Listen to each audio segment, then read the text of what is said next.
talk today following a very public feud after Musk, who worked closely with the president with DOGE federal spending cuts, spent days railing against the Trump One Big Beautiful Budget bill the Senate's considering, calling it an abomination that must be killed. The president said he didn't know if he and Elon could have a good relationship anymore. He blamed Musk's frustration, namely on language in the bill that ends the EV mandate. But he said Musk also probably didn't want to leave the White House. At some point, they miss it so badly, and some of them embrace it, and some of them actually become hostile. After those remarks, Musk posted on X that without him, President Trump wouldn't have won the election. The president said he thinks it's now best to end his government contracts, to which Musk replied he's decommissioning the Dragon spacecraft. Well, that's Fox's Jessica Rosenthal. Now, somebody posted on X, shame on this back and forth. You're both better than this. Cool off. Musk replied, good advice. We won't decommission Dragon. Now, before that big spat with Musk, the president had a phone call with China's leader amid a simmering trade war. We're in very good shape with China and the trade deal. We have a deal with China, as you know, but we were straightening out some of the points. The president had accused China of violating last month's agreement that lowered massive tariffs on imports. Russia has hit Ukraine hard with a barrage of more than 400 drones and missiles. There are reports of at least 3 deaths in Kyiv this days after Ukraine's big attack inside Russia that Vladimir Putin, the Russian president, vowed to retaliate against. A victory for Harvard, challenging President Trump's order to block the university from allowing international students. A federal judge siding with the university, accusing the Trump administration of unlawfully retaliating against the school and violating First Amendment rights. The school alleges the move is a way to sidestep a judge's recent order temporarily blocking the government's previous attempt to strip the university of its student and exchange visitor program. That's Fox's Kristen Goodwin. America's listening to Fox News. From around the world, Trey Yingst joining us from Tel Aviv, Israel. To Washington, I'm Mike Emanuel. To your own backyard. If a story impacts you or your wallet, we're on it. It's the Fox News Rundown. We give every story the deeper look it deserves with must-listen interviews and smart analysis from the voices you can trust. Start your day with the Fox News Rundown. Listen and follow now at foxnewsrundown.com or wherever you get your favorite podcasts. From the Fox News Podcasts Network. Hey, this is Trey Gowdy, host of the Trey Gowdy Podcast. Every Tuesday, you'll hear what's on my mind. Plus, every Thursday, there's a special bonus episode where we answer the questions that are on your mind. Make sure to spend your Tuesdays and Thursdays with Trey. Subscribe now at foxnewspodcast.com or wherever you download podcasts. Hope to see you. America's listening to Fox News. There's a ceremony underway in Normandy, France, where 81 years ago, a key battle of World War II was raging. The U.S. and Allied forces stormed the beaches on D-Day. Allied Commander General Dwight Eisenhower wrote that D-Day troops were fighting towards the elimination of Nazi tyranny over the oppressed people of Europe and security for ourselves in a free world. Several Americans revisited D-Day sites recently. Former fighter pilot Wally King spoke of his generation's desire to put the war behind them. They didn't want to talk about the war, so they didn't pass those experiences on to their children. Former gunner Jack Myers reflected on the sacrifices made on D-Day. Over 9,000 a year. Can you imagine that? Given for our freedom. Last year, the Department of Veterans Affairs estimated only about 66,000 American World War II vets remained alive.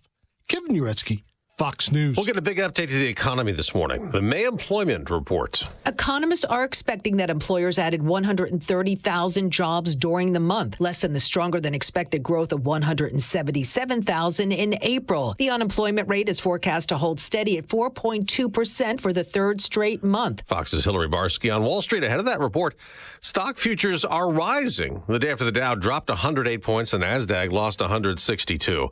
Drama to start the NBA Finals as the Indiana Pacers pull off another big playoff comeback. Halliburton looking. Halliburton driving. Pulls up. Jump shot. It's good! It's good! With 0.3 of a second remaining. Tyrese Halliburton won it for the Pacers in Oklahoma City, rallying back from down 15 points in the fourth quarter to take Game 1 of the Finals, 111-110 on ABC. This month marks 20 years for us at Fox News Radio, breaking news every hour, every day. And for more headlines, go to foxnewsradio.com. I'm Dave Anthony. Perhaps you're a collector, or perhaps all of a sudden you have a collection. Maybe it's an inheritance. How do you know what it's worth? This is Sean Thompson for Donley Auction. The market for antiques and collectibles is changing all the time. What is your collection worth right now? Well, I've got an easy way to find out. It's simple. You contact Donley Auctions. With their worldwide audience of live and in-person auctions, they have a good idea of how to tell you exactly what it's worth at exactly right now. They're ready to put top dollar in your pocket. The bigger the collection, the better. Go to DonleyAuctions.com and get the info on all things that they buy and sell to have an idea of exactly what Donley does and how much they need your collection. They have so many buyers, it's a great time to sell. Just simply make a phone call. Donley has traveled all over the country to pick up collections. Just call and talk to the people at Donley Auctions at 815-923-7000. Donley Auctions is your trusted partner in turning your collections into cash. DonleyAuctions.com. Unshaken and unafraid with Joe Pags. We break down the lies of the left, lies of the media. We're unafraid to do that. They couldn't get rid of me by ghost banning, shadow banning, and suspending completely on social media. I am a journalist by trade. We always bring you the actual information, the actual truth, the actual fact before we ever even think about giving an opinion. Subscribe today on Apple, Spotify, YouTube, Rumble, or at SalemPodcastNetwork.com. Are you tired of exposing your retirement to stock market risk? How would you like the potential to participate in credited interest from market index returns and limit the downside? Join Mark Kohler for the Retirement and Income Radio Show, Sunday afternoons at 3. You can also call Mark now for your complimentary customized Retirement and Income Kit and Retirement and Income Book at 844-619-SAFE.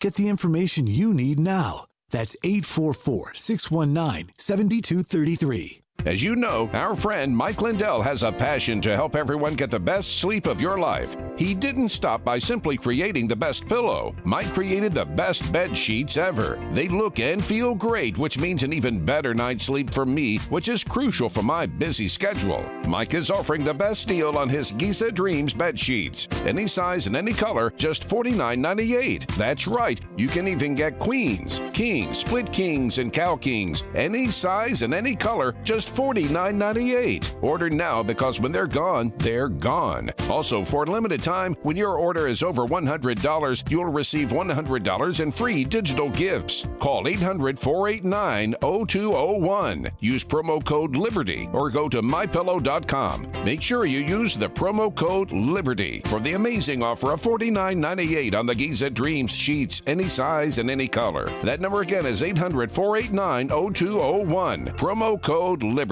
Attention American homeowners, you're under attack. Your home and equity could be vulnerable to cyber thieves. There's only one company that completely stops them, and that company is Equity Protect. Equity Protect prevents any attempts to steal your home, equity, and ownership 24/7. Get your free risk report today by texting the word HOME to 94878. That's right, text the word HOME to 94878 to get your free risk report. Keep your equity and legacy safe with Equity Protect.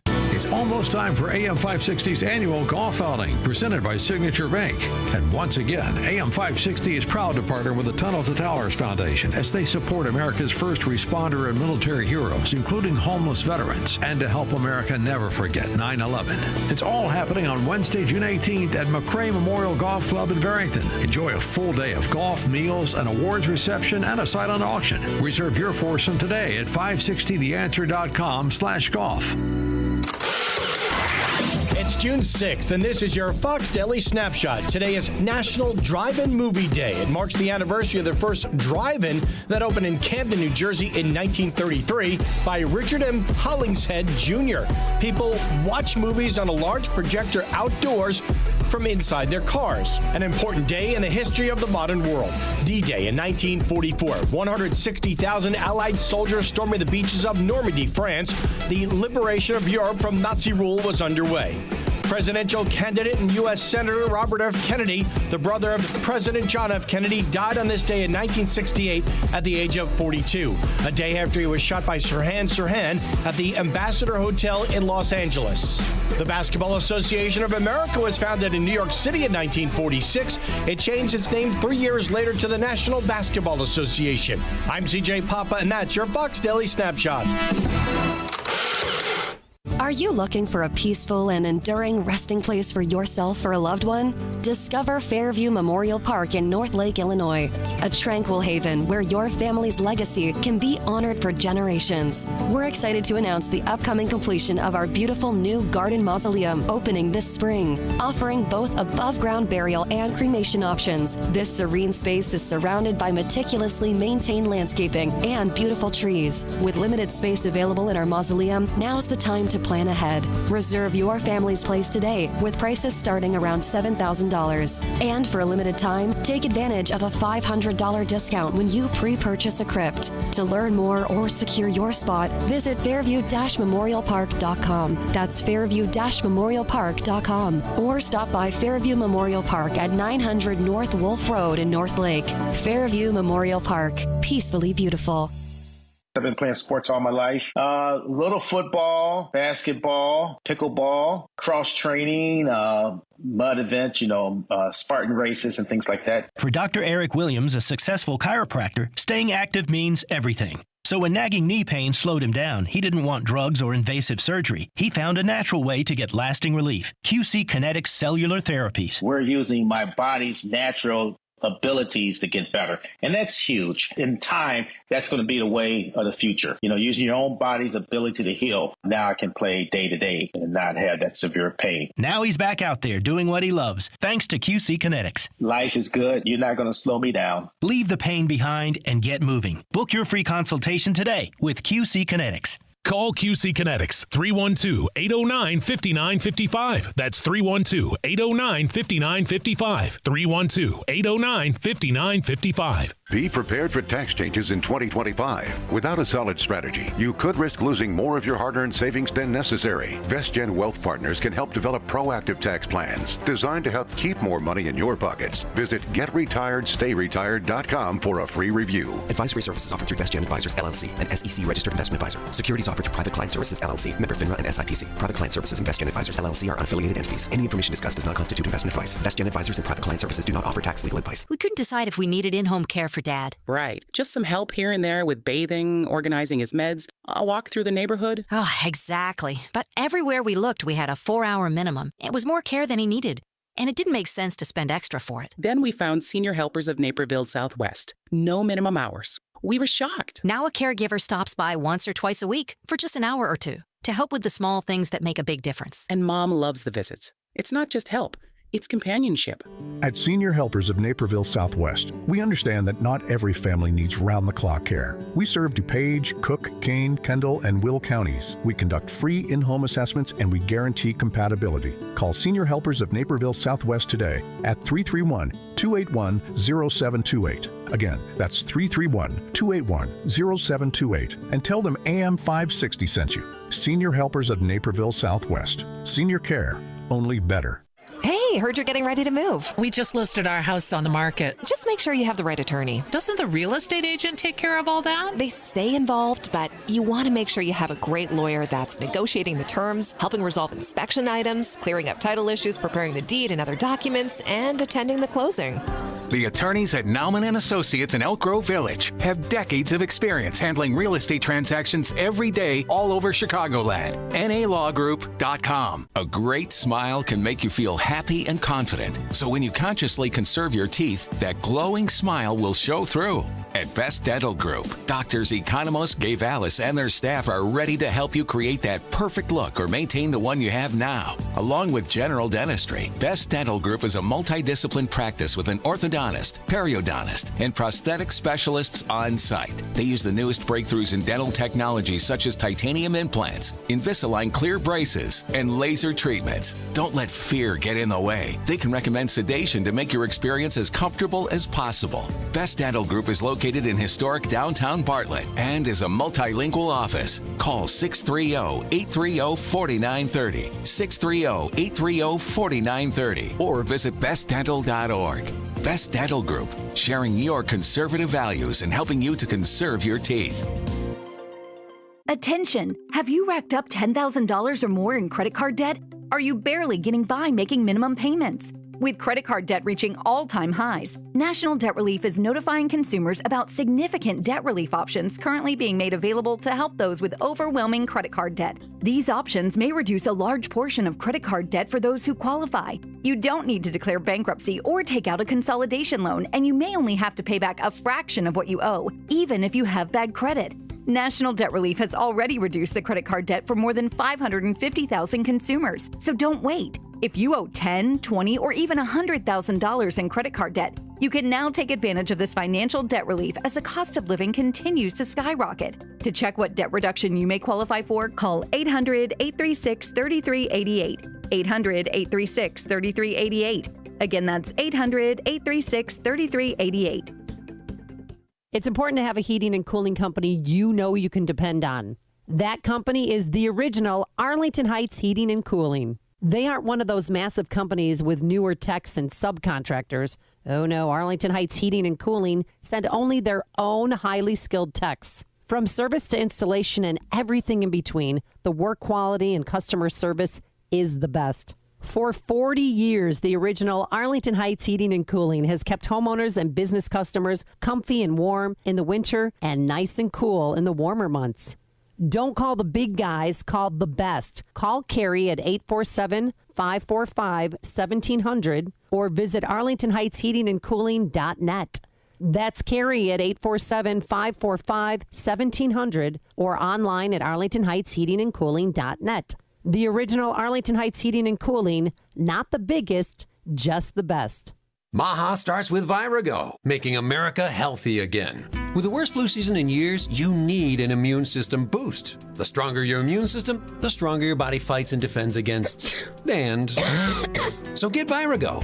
Virago Immune Enhancement Support is a unique blend of 23 nutraceuticals, ingredients that have been available as individual nutraceuticals, but now working in synergy to maximize their effects. Recommended by medical physicians, dentists, and other healthcare professionals, Virago is the nutraceutical cocktail for immune support. Developed to strengthen your immune system for quick response to immune challenges, for short and long-term immunity, antiviral, anti-inflammatory, antioxidant. It even protects your heart, kidneys, liver, all in a unique liquid supplement for better absorption. Order online at myvirago.com. That's myvirago.com. myvirago.com. Use coupon code IMMUNE to save 30%. Quality ingredients for optimum health. Maha. Making America healthy again starts with Virago. Your business is under attack 24 hours a day, 7 days a week. It's a fact. Small businesses are the low-hanging fruit. You may think you're protected, but you're vulnerable in many ways, and cyber attackers actively prey on small businesses.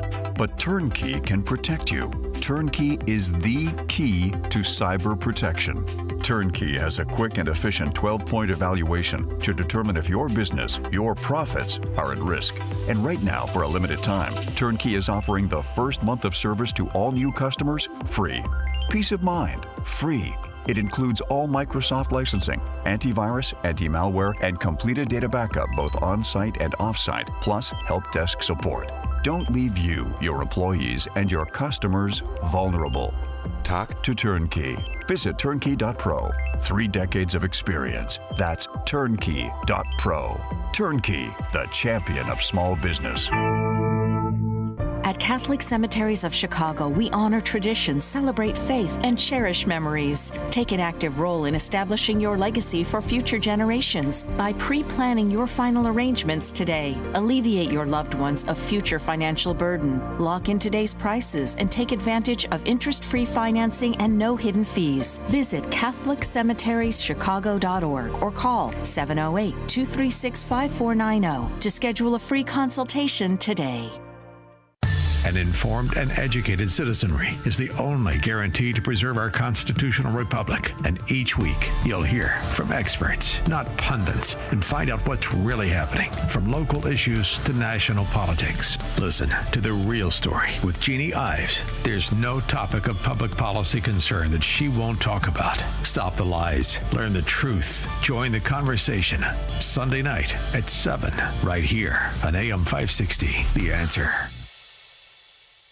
On this podcast, Alex Marlow brings deep research, prescient analysis, and world-class guests. Biden was deteriorating. He was of decreased mental function. He did have major physical damage, but not necessarily the stuff that's being focused on at the moment. What's most relevant is the dementia and the brain aneurysm stuff that no one is talking about, and no one is answering that question, how much that has had an effect on his life. Subscribe today on Apple, Spotify, YouTube, Rumble, or at SalemPodcastNetwork.com.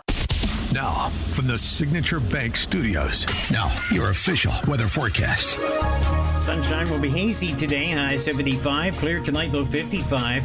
Sun and clouds tomorrow, the high 76. Heavy thunderstorm in the afternoon on Sunday, the high 77. A stray shower or two on Monday, high Monday 75. I'm Steve Williams on AM 560. The Answer. Get the latest weather, traffic, and news updates online at 560theanswer.com. Portions of the following show may be pre-recorded. This is Chicago's Morning Answer with Dan Proft and Amy Jacobson on AM 560. The Answer.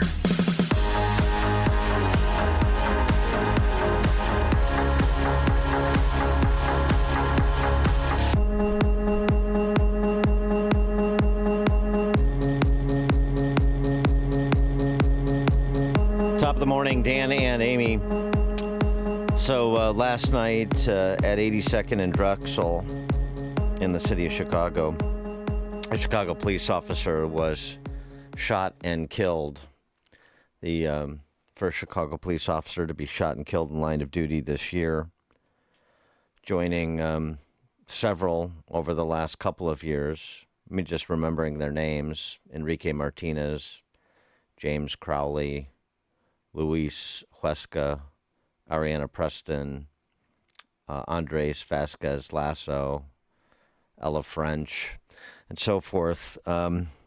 Despite all of the happy talk about crime going down and what the administration, state and local, is doing to make the city safer, you still have a very violent city, an endemically violent city with police in the crosshairs. This was Superintendent Snelling on the death of this officer. I mean, her name wasn't widely reported until early this morning, but I have seen it circulating online. We understand her name to be Crystal Rivera, the 36-year-old Chicago police officer who was killed, murdered in the line of duty. Here's what happened. Yesterday, at approximately 9:50 p.m. in the 8200 block of South Drexel, our officers, 6th District TAC Team, were attempting to make an investigatory stop of a subject they believed to be armed. At that time, the subject fled. The officers gave chase on foot, and the subject was pursued into an apartment. When the officers followed into that location, they were then confronted by a second person who was in that apartment, who was armed with a rifle pointed at the officers. At some point, the officer discharged a weapon. Our officer was struck. She was then transported by assisting units to the hospital here, where she later succumbed to her wounds. And this is what the mayor had to say following up on the superintendent about the murder of this police officer. The entire city of Chicago is grieving and mourning together over this tragic loss of one of Chicago's finest. This young woman served honorably and courageously. I'm calling on the entire city of Chicago to keep this officer's family in your prayers, along with our entire police department. Her young, energetic, and bold approach towards keeping us safe is the memory that we will honor. And I will assure that our police department has everything that it needs in order to render justice. 312. We know that God understands our sorrows, And through him, we can gain trust and comfort in knowing that this too shall pass. Oh my, this too shall pass? Yeah. It doesn't pass. Well, a life loss. I mean, you don't get over that. It's a, that's not what he's saying. Let's just not nitpick. I mean, he said the right thing. He can, let's not do that. He conveyed a proper respect and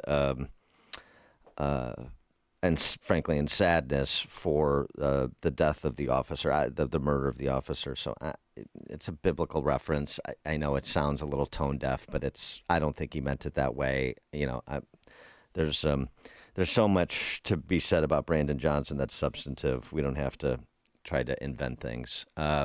Particularly in this time, he did the responsible thing. Of course, he's not a responsible policymaker, and this is one of the reasons that police are less safe on the streets than they otherwise should be. And it's why people don't want to become police officers. Yeah. I mean, there used to be a long waiting list to get in to be a cop, to be a firefighter, and now those lists have diminished because of the policies that he put in place. Well, and it's not just him. It's triple threat before him. It's the state's attorneys. It's the sheriff. It's the Cook County Board president. It's all of it. Making Chicago and Illinois sanctuary city, sanctuary state, the defund police movement. I mean, there hasn't been a reckoning for any of what has transpired over the last 6 years from the George Floyd rooted lawlessness and the demonization of police and the attempt to defund police and decarcerate criminals to the extent you can even get over the non-prosecution attitude in Chicago, Cook County, and so many other big cities. There just hasn't been, and it just continues unabated, the antagonism. So, setting the response to this aside, the human response to it, you still have to go back and say, yeah, elections have consequences because policy choices have consequences. So, I mean, this happened prior to last night's murder of that Chicago police officer. But, I mean, just to give you a sense of the attitude that is just relentless, it is unyielding because you basically have one mindset represented in the halls of power in this state.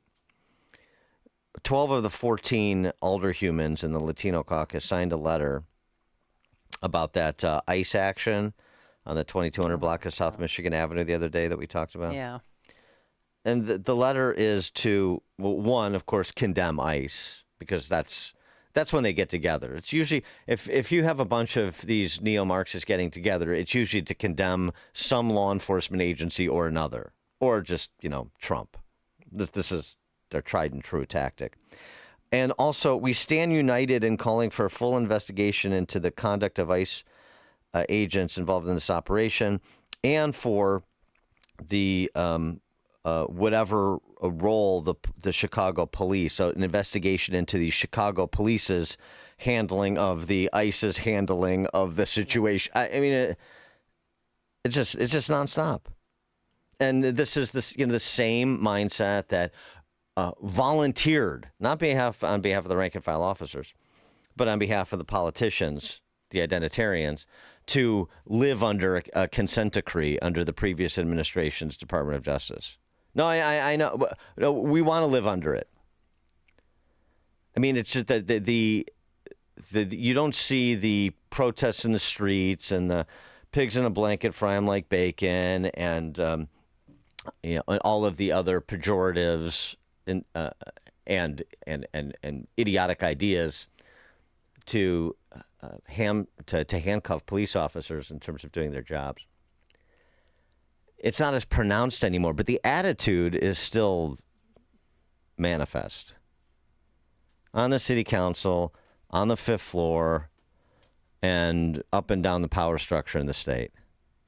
So, politicians will come forward and they'll say the things you're supposed to say in response to a horrific incident like what happened last night or last night, Yeah, and then was reported early this morning. But I mean, but nothing changes, which is why, unfortunately, you're, sort of playing the percentages. I mean, I mentioned some of the names of the officers, all the officers killed in the line of duty that we've talked about in the last 4 or 5 years. Too many. David and Winnetka, you're on Chicago's Morning Answer. Hey, good morning, Dan. Good morning, Amy. First and foremost, obviously, hearts out to the officer fallen. And, not only is it not, it's just getting worse for there's no punishment. Not only is there no punishment, instead there's rewarding for bad behavior, such as safety acts and BLMs and blah, blah, blah. And it just keeps going on and on. There needs to be a lot more strict punishment, and we need to start talking about who's committing these crimes, what demographic is doing this stuff. Why is that stuff still hush hush under the table, and people are still afraid to talk about it? Enough is enough. Thanks for the call, David. Well, yeah, I mean, there needs to be a political reckoning if you want the situation to change from a policy perspective, if you want the environment in which the Chicago police and other police, including federal law enforcement, in which they operate and work. If you don't get a political reckoning, it sends the message. This is what you do to stay in office, which is what politicians are oriented to do. And, consequences to police officers, other first responders, be damned. It's just collateral damage for me to stay in office.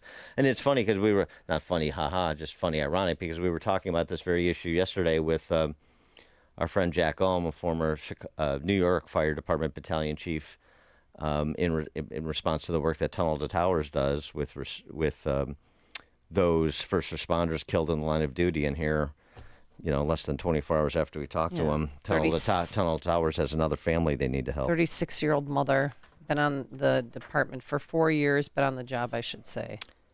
And she loved her job and she loved her child. All right, coming up at 5:38, we'll turn our attention to this apparent imbroglio, which may already be subsiding between Trump and Musk. That's 5:38. But now let's head into the newsroom. Here's Nikki Whaley. Good morning. It's 58 degrees in Chicago in the AM 560 The Answer newsroom. I'm Nikki Whaley. Republicans on the House Oversight Committee have shot down an attempt by the panel's Democrats to subpoena Elon Musk.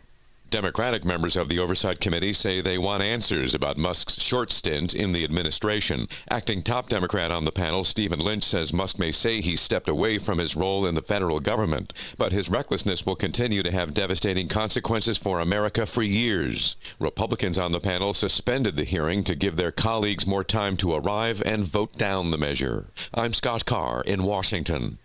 President Trump says former President Biden's alleged auto pen use is the biggest scandal in the last 100 years. Speaking in the Oval Office, Trump said he doesn't think Biden had much of an idea what was going on. I didn't think he knew what the hell he was doing. So, it's just one of those things, one of those problems. We can't ever allow that to happen to our country. Trump directed the counsel to the president to probe whether people lied to the public about Biden's mental state and unconstitutionally exercised the authorities and responsibilities of the president. The investigation will specifically look into actions Biden signed using the auto pen. The topic has become a talking point for GOP members as they continue with accusations about Biden's ability to carry out his duties. I'm Mark Mayfield. This report is sponsored by Blindster.com. Blindster.com sells custom blind shades and shutters at low prices. Their blinds are handcrafted to fit your windows, and if they don't for any reason, they'll remake them for free. Your satisfaction is always guaranteed at Blindster.com. Chicago's Morning Answer continues next, but now... This week on Capitol Hill is the best way to get informed on everything going on with Congress. Hosted by Tony Perkins and the Speaker of the House, Mike Johnson. We're going to achieve over $1.5 trillion in savings. It's the largest amount of savings of any government that would ever be achieved in the history of mankind. I mean, it's a good start. It's not enough, but it's a good start. Stay informed and become a regular listener. This week on Capitol Hill, Sundays at 1 on AM 560. The Answer. Whew, that shot was money, Lisa. Hey, speaking of, Did you ever figure out what to do with your parents' old coin collection? Not yet. I need a reputable dealer to appraise them. I have no clue what they're worth. I just finished working on my dad's estate collections. I took it all to Fox Valley Coins. Their customer service was the best. Plus, they're super honest and reputable, but most importantly, experienced. They'll give you the best prices. Really? They handle estate collections? Absolutely. Buying, selling, appraising, they do it all. It was quick and simple, and we maintained our privacy. Fox Valley Coins made the whole process easy. That's exactly what I need. Are they local? Right in Naperville. They have an easy website to remember. FoxValleyCoins.com. Perfect. Now let's see if you can return this shot. Whether buying or selling or just want valuation, Fox Valley Coins is your trusted gold and silver dealer. Visit Fox Valley Coins, 1 light north of I-88 on Route 59 at the Naperville-Warrenville border. FoxValleyCoins.com. Family-owned integrity since 1981. Wondering what future path your child or grandchild could take? While college is great for some, it's not the only way to build a successful, meaningful life. Skilled trades are in high demand and are full of gratifying opportunities. And getting there is less costly than college through apprenticeships and trade schools. So if your child likes working with their hands, consider the opportunities in construction, where thousands of positions are waiting to be filled. With trade schools and apprenticeship programs, you earn while you learn, providing hands-on experience, technical training, and a paycheck at the same time. Imagine no student loan debt, just a direct path to a rewarding career. Plus, skilled trades offer competitive salaries, often higher than some college grads, along with union benefits like health insurance and pensions. Steve Jobs said, "The only way to do great work is to love what you do." So if your child loves working with their hands, help them explore this incredible path. Construction could be their gateway to success. Learn more at the Contractors Association of Will and Grundy County's website, cawgc.org. This is Seth Leibson for townhall.com. Recent stories in the New York Times report on how Democrats are trying to regain lost constituencies. One reports that Democrats have a, quote, $20 million effort that aims to reverse the erosion of Democratic support among young men, promising to study the syntax, language, and content that gains attention and virality in these spaces, close quote. Let's save them some money. Stop speaking like this. Nobody understands it outside of a faculty lounge. Second, all this comes after 60 years of liberal social policy saying fathers don't matter. Meanwhile, Marxist academics were writing books on toxic masculinity, with schools teaching boys to be ashamed of themselves, why they could even become girls. As John Dewey put it, the philosophy of the schoolroom in one generation will be the philosophy of government in the next. The study of syntax and language about virality and spaces isn't going to do it. Here's what might help Democrats: abandon the Marxist critical theory radicalism and be normal. I don't see that happening anytime soon. I'm Seth Leibson. Protect your liver and give it the support that it deserves with Active Liver from New Nordic. Find it in stores at your local CVS, Meijer Grocery, or Amazon, or newnordicusa.com. Now, your official weather forecast. A bit of hazy sun, a high today 75, clearing tonight, low 55. Sun and clouds tomorrow, the high 76. A heavy thunderstorm on Sunday, high Sunday 77. Stray showers on Monday, the high at 75. I'm Steve Williams on AM 560. The Answer. Get the latest weather, traffic, and news updates online at 560theanswer.com. Now, from the Signature Bank Studios. Only the biggest stories, only the biggest guests, and only the biggest opinions. This is AM 560, The Answer.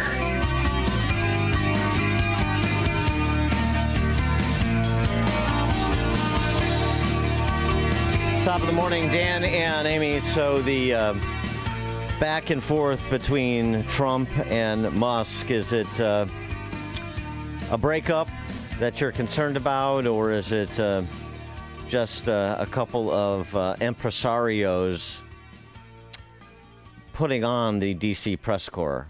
Madmen. 312-642-5600, turnkey.pro answer line. You can also text us on that very same line. Here's what Trump had to say about the disappointing comments of Elon Musk. But I'm very disappointed because Elon knew the inner workings of this bill better than almost anybody sitting here, better than you people. He knew everything about it. He had no problem with it. All of a sudden he had a problem, and he only developed the problem when he found out that we're going to have to cut the EV mandate, because that's billions and billions of dollars, and it really is unfair. We want to have cars of all types. Electric, we want to have electric, but we want to have a gasoline, combustion. We want to have different. We want to have hybrids. We want to have all. We want to be able to sell everything.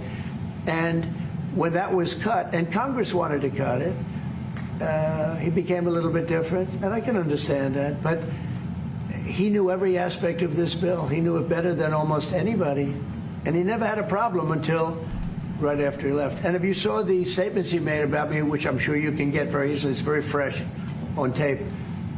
He said the most beautiful things about me, and he hasn't said bad about me personally, but I'm sure that'll be next. But I'm very disappointed in Elon. I've helped Elon a lot.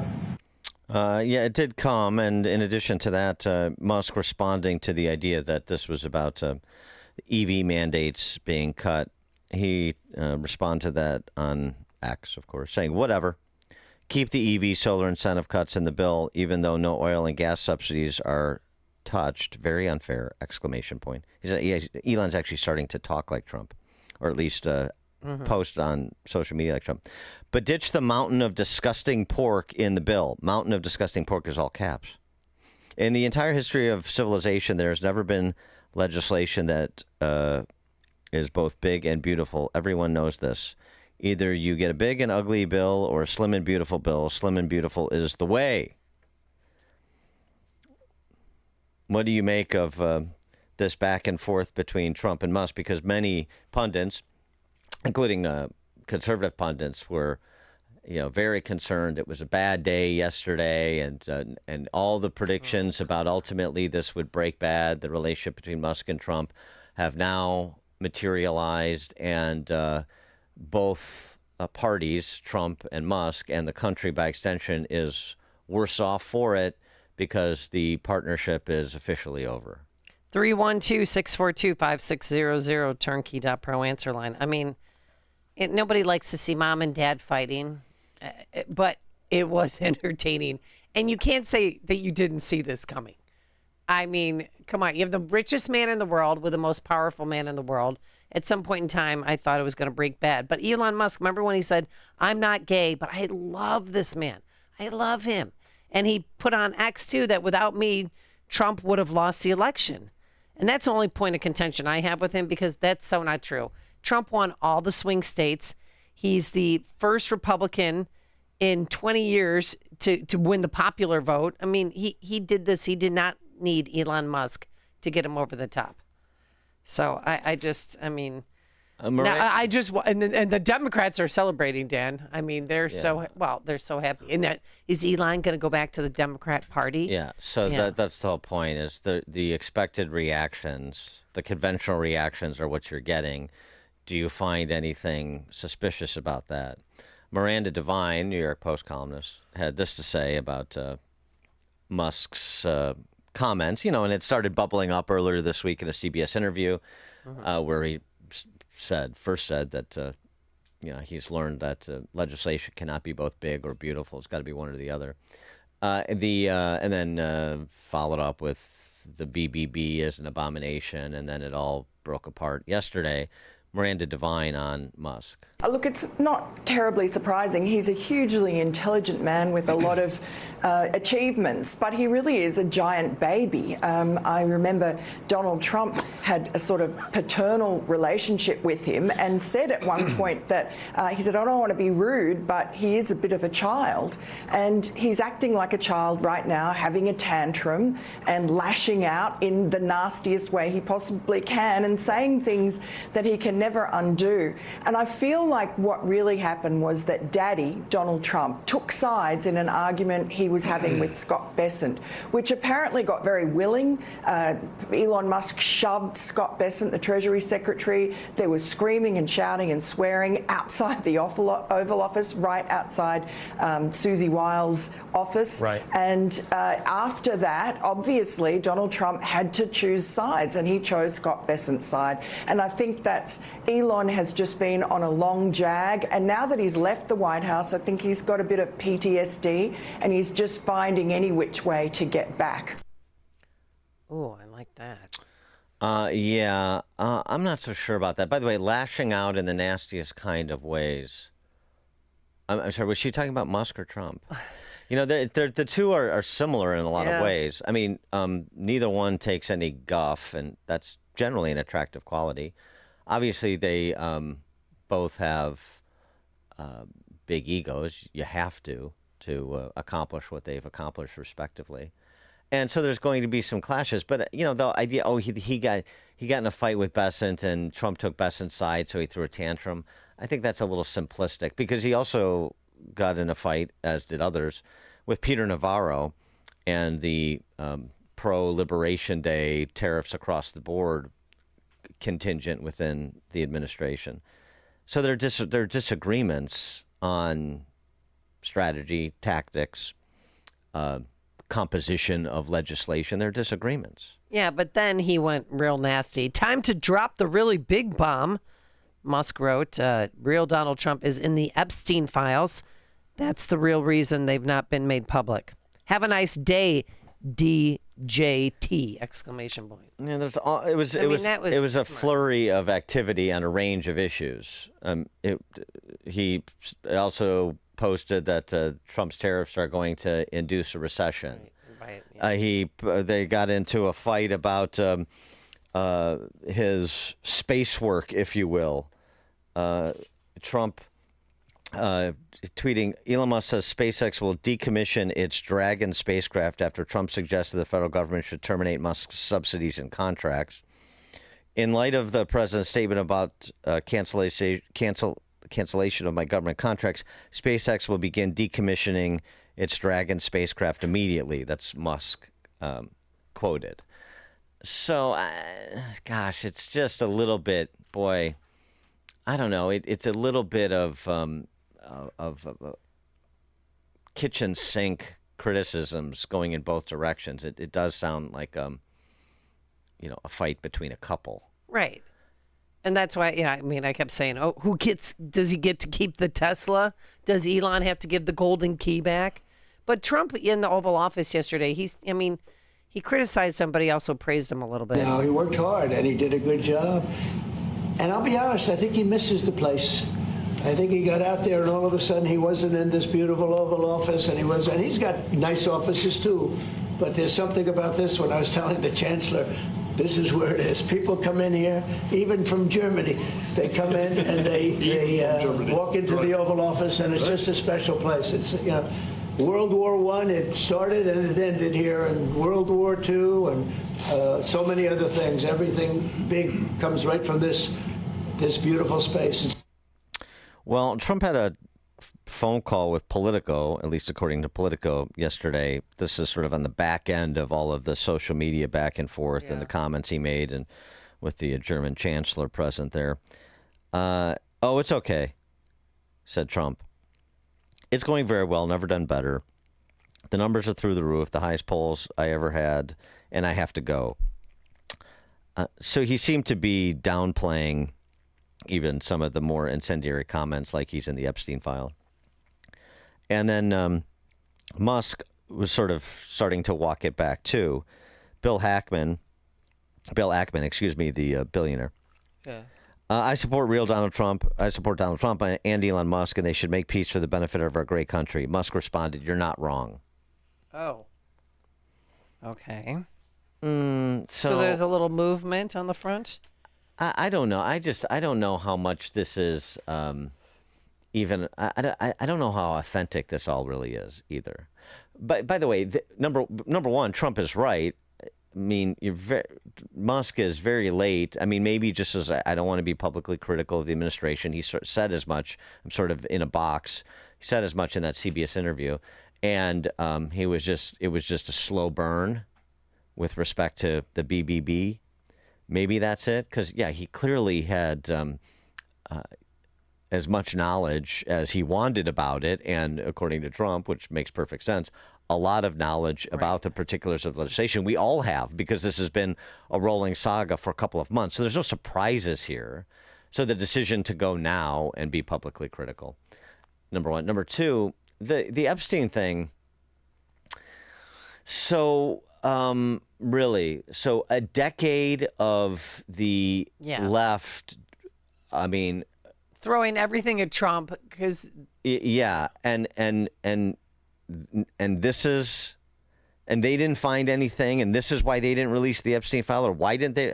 I mean, the idea that he's there, I don't know. I doubt it. I mean, he threw Epstein out of Mar-a-Lago famously. We know this. And again, all of the sharp knives that were out for Trump for these many years, and they were never able to bring, and including when they had the White House, they were never able to bring themselves to release the Epstein files and perhaps deal a death blow politically to Trump. That doesn't seem very likely to me. Text message, Dan and Amy, Musk showed who he is when pressed. A squishy lefty who preferred government solutions impeached Trump. He's in the Epstein files. He's like a 12-year-old boy. Well, because later on somebody tweeted about that Trump should be impeached, and he tweeted back, yes. I know. He posted, we need a third party that represents 80% of the people in the middle, and you got Andrew Yang commenting, and all these creatures crawl out from underneath their rocks to cheerlead. Yeah, I don't know. Neither one of these guys is a choir boy, right? I mean, it's like I said, the similarities. There's some similarities, but these salacious accusations, and then we'll get rid of your stuff. We'll go ahead, get rid of my stuff. It's just, I don't know. I just don't know if it's real. Oh, I think it's real. I just think it's a classic breakup scenario that I just don't want to see played out in public. Yeah. But the world's watching, so. Tony, Downers Grove. Hey, Dan. Amy, you can't scold me for walking this morning. So, Doge did what it was supposed to do. Musk is a petulant child. Trump is a petulant child. The mainstream media is a playroom filled with petulant children, and this is what they focus on. And the first thing that I thought was this might be staged, or some of it anyway. But meanwhile, you have grown adults eating tacos as a statement. You have ICE being vilified with false stories. You have stuff in Gaza. This is what we focus on. It's so childish. Well, that's it. But that's the thing. Like both of them, particularly Trump, knows how to do the story arc of a series. That's what he's been doing for 10 years. Yeah. And that's why I think if it's not completely contrived, because they do both have petulant tendencies, as you say, Tony, then I don't find it to be significant. Thanks for the call, Tony. I don't think this is important. Okay. Chet and Lyle. Good morning, Dan and Amy. This is classic good cop, bad cop.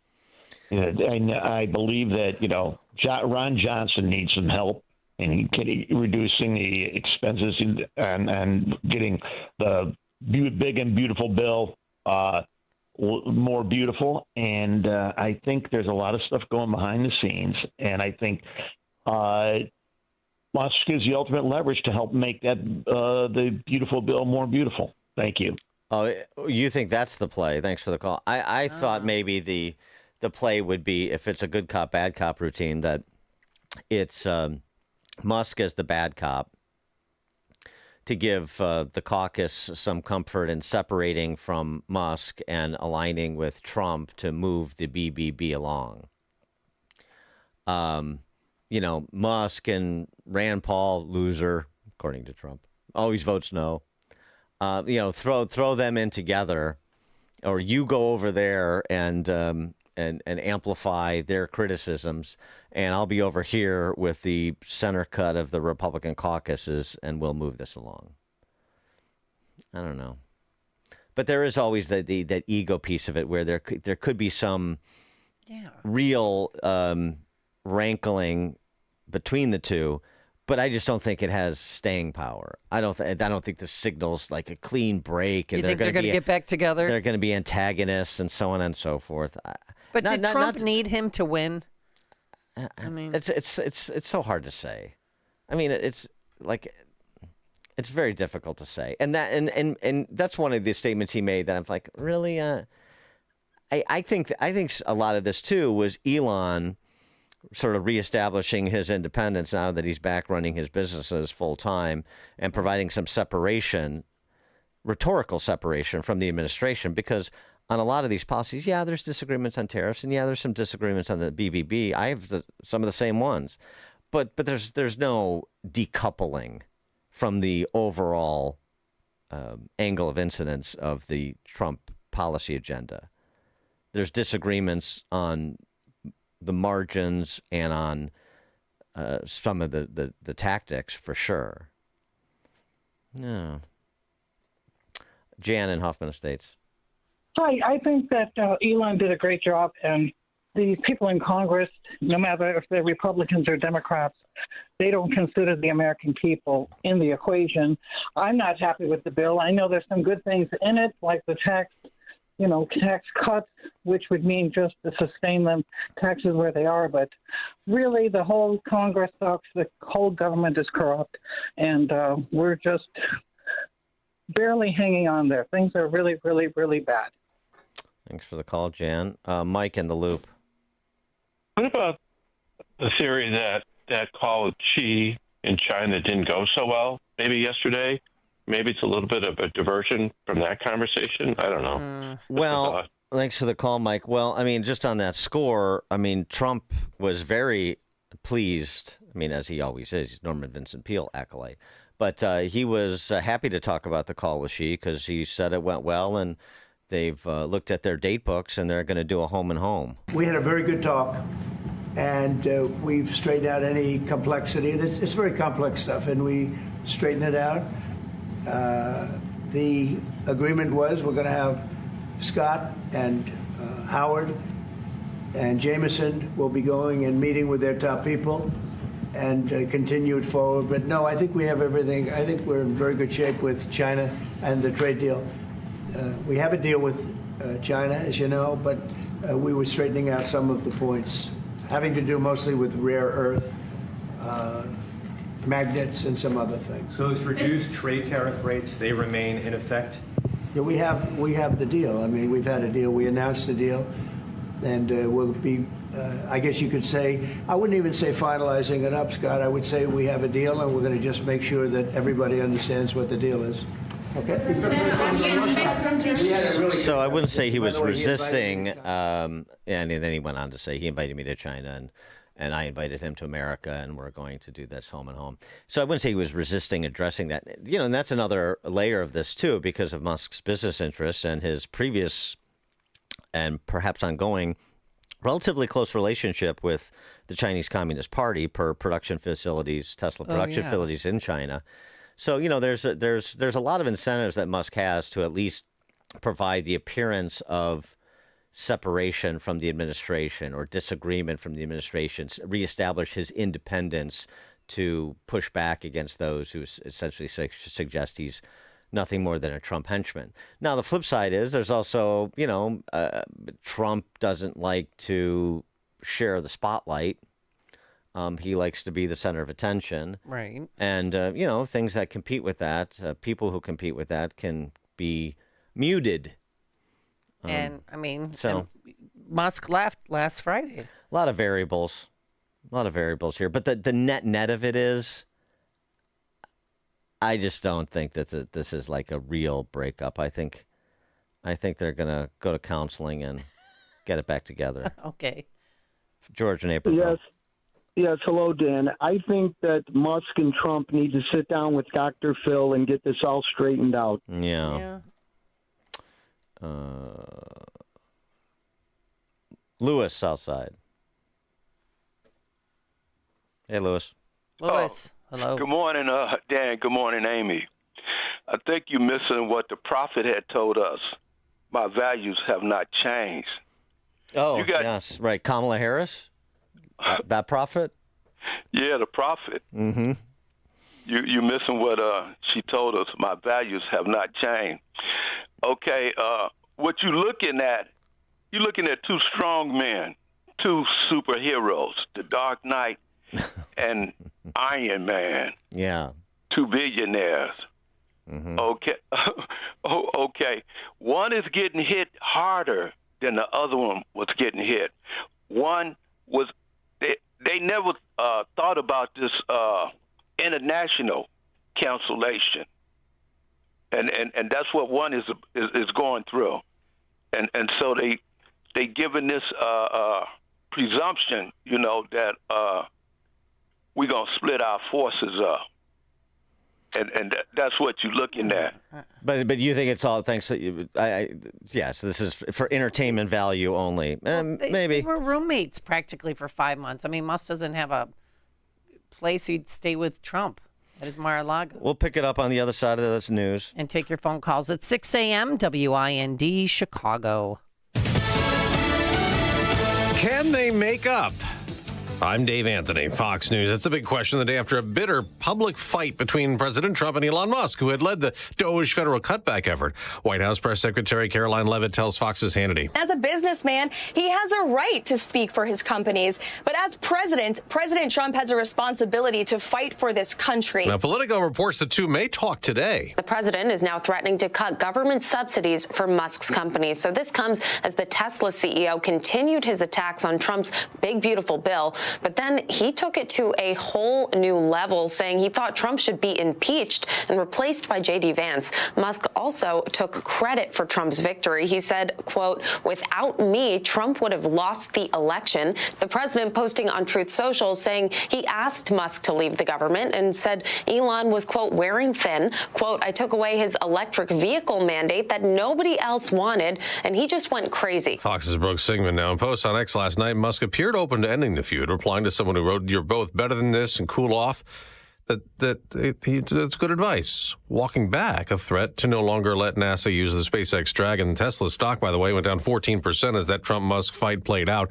Russia has hit Ukraine hard again. Overnight in Ukraine, President Volodymyr Zelensky says Russia launched a massive drone and missile attack targeting most of the big cities in his country, including the capital. He says Russia launched over 400 drones and more than 40 missiles, including ballistic missiles. Fox's Lucas Tomlin. At least 3 people were killed in Kyiv in that barrage. 81 years ago, the World War II D-Day battle was raging on the beaches of Normandy, France, and this morning a commemoration. It is a sheer privilege to stand in this cemetery among heroes. Defense Secretary Pete Hegseth, the few dozen surviving veterans who fought on D-Day are also there, some over 100 years old. America's listening to Fox News. Good morning. It's 58 degrees in Chicago in the AM 560 The Answer newsroom. I'm Nikki Whaley. Construction is underway on a big runway project at Midway Airport. City Aviation Commissioner Michael McMurray took part in a groundbreaking ceremony yesterday for the $47 million project. These new taxiways will allow aircraft to queue more efficiently for takeoff, reducing delays and improving traffic flow across the airfield. The initiative will renew one of Midway's primary runways and its intersecting taxiways. Crews will be repaving the main runway. The project will also enhance safety through its installation of the new runway guard lights and the construction of a new roadway to support aircraft rescue and firefighting operations in the event of an aviation incident. Mayor Johnson is planning on reinstating a 1% grocery tax that was removed from the state budget as part of Governor Pritzker's spending plan. Perry Williams has more. The mayor says it's not a new city tax. It was a function that the state of Illinois decided to relinquish and leave it to the cities to collect the tax. So we're not creating a grocery tax. We're just creating a process by which we can collect it. The city has a deadline of October 1st to pass an ordinance to continue the tax. The Illinois Municipal League says if Chicago avoids implementing the grocery tax, it will cost the city between $60 to $80 million of revenue for the fiscal year 2026. Several occupants of an apartment building are displaced after a fire in the Little Village neighborhood. The blaze happened early yesterday morning in the 3100 block of South Kolminsky Avenue. Officials say some nearby buildings also caught fire. No injuries were reported. News is a service of AlmostFreeTeeth.com. Overpaying for dental implants is over. If you have a Blue Cross Blue Shield PPO or FEP, you could save 90% off on average to get your smile back. Learn more and check if you qualify at AlmostFreeTeeth.com. A check of the roads coming up in 2 minutes on AM 560 The Answer.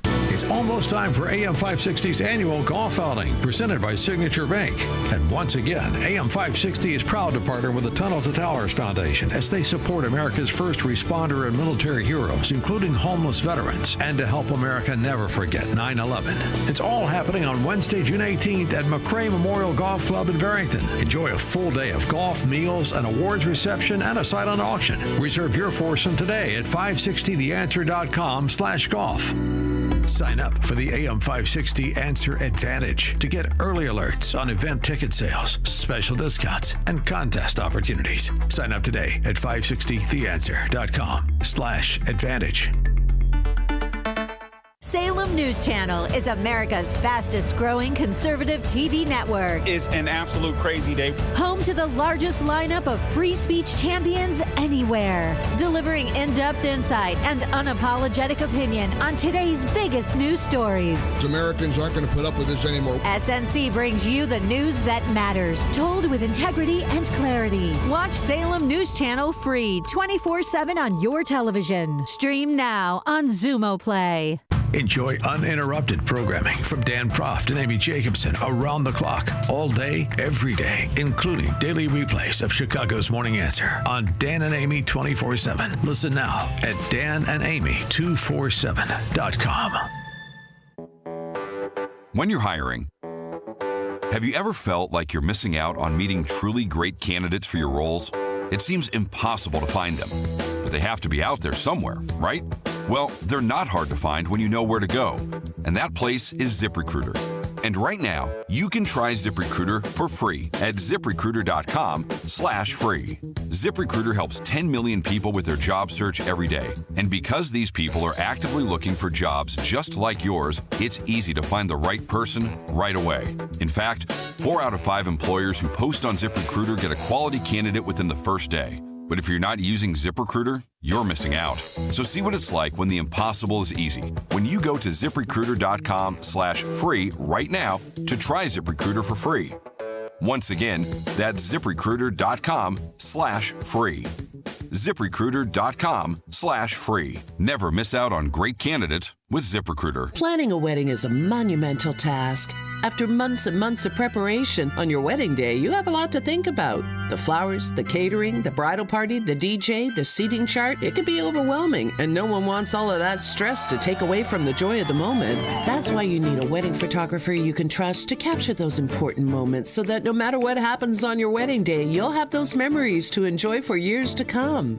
For over 30 years, brides and their families have trusted Tom Kaloran Photography with their wedding days. This locally owned family business will make sure you have lasting memories to share for years to come. Tom Kaloran Photography is the official photographer for AM 560 The Answer. To learn more and to see their portfolio, just visit TomKaloranPhotography.com. That's KILLORAN Photography.com. Or call them at 708-361-0025. Tom Kaloran Photography, capturing important life moments for over 30 years. From the Team Hochberg Traffic Center, I'm Nikki Whaley. On the Edens inbound from Lake Cook to Montrose, 14 minutes. Outbound, 13 minutes. On the Kennedy inbound from Montrose to the Burn Interchange, 10 minutes. Outbound, about 15 minutes. On the Eisenhower inbound from Wolf to the Old Post Office, 13 minutes. Outbound, 16 minutes. On the Stevenson inbound from the Tri-State to Lakeshore Drive, 18 minutes. Outbound, 15 minutes. Traffic is a service of Team Hochberg. They've helped thousands of AM 560 listeners with the best rates and service. Let Team Hochberg help you by visiting 56david.com or call 855-563-2843. That's 56david.com. Lower.com, equal housing lender, NMLS 1124061. Chicago's Morning Answer continues next, but now I check your forecast from the National Weather Service. A bit of hazy sun, a high today 75, clearing tonight, low 55, sun and clouds tomorrow, the high 76, a heavy thunderstorm on Sunday, high Sunday 77, stray showers on Monday, the high at 75. I'm Steve Williams on AM 560, The Answer. Get the latest weather, traffic, and news updates online at 560theanswer.com. Now, from the Signature Bank Studios, This is Chicago's Morning Answer with Dan Proft and Amy Jacobson on AM 560. The Answer.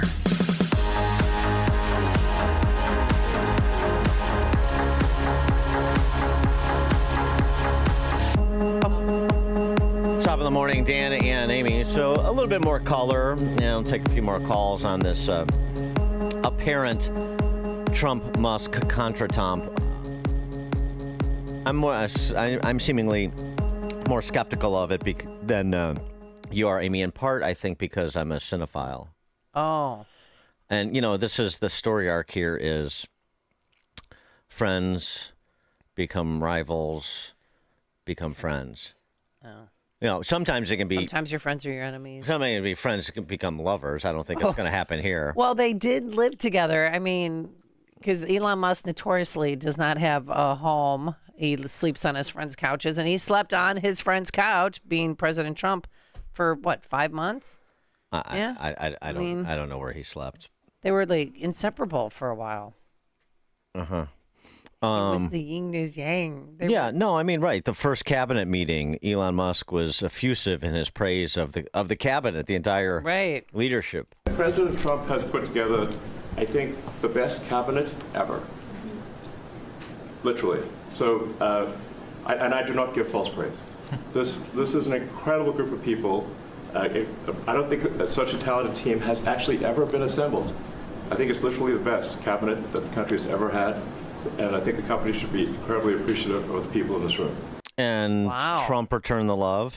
The American people voted for secure borders, safe cities, and sensible spending, and that's what they've gotten. A tremendous amount has been accomplished in the first 100 days. As everyone has said, it's more than has been accomplished in any administration before, ever, period. This portends very well for what will happen for the rest of the administration. I think this could be the greatest administration since the founding of the country. Well, we all want to thank you for your help. You really have sacrificed a lot. Been treated very unfairly. Well, they do like to burn my cars, which is not great. Could be better. But you have been treated unfairly. But the vast majority of people in this country really respect and appreciate you, and this whole room can say that very strongly. You've really been a tremendous help. You opened up a lot of eyes as to what could be done, and we just want to thank you very much. And you're invited to stay as long as you want. At some point, I guess he wants to get back home to his cars and his. Wow. And then he gave Trump a Tesla, and Trump had staff members drive it around and try it out. So from the first cabinet meeting to Musk's last cabinet meeting before he went back to focus on his various businesses, friends. And now they've become rivals, and they'll meet in the ring at the end of the denouement, just like Tom Hardy and Joel Edgerton did in Warrior. Brothers. And that's how you see this. Trump will break, spoiler alert, Trump will break Musk's leg.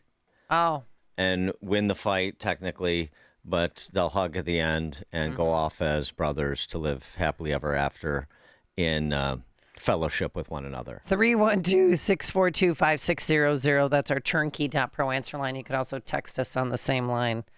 I don't know. Things got nasty, though, when he talked about Epstein.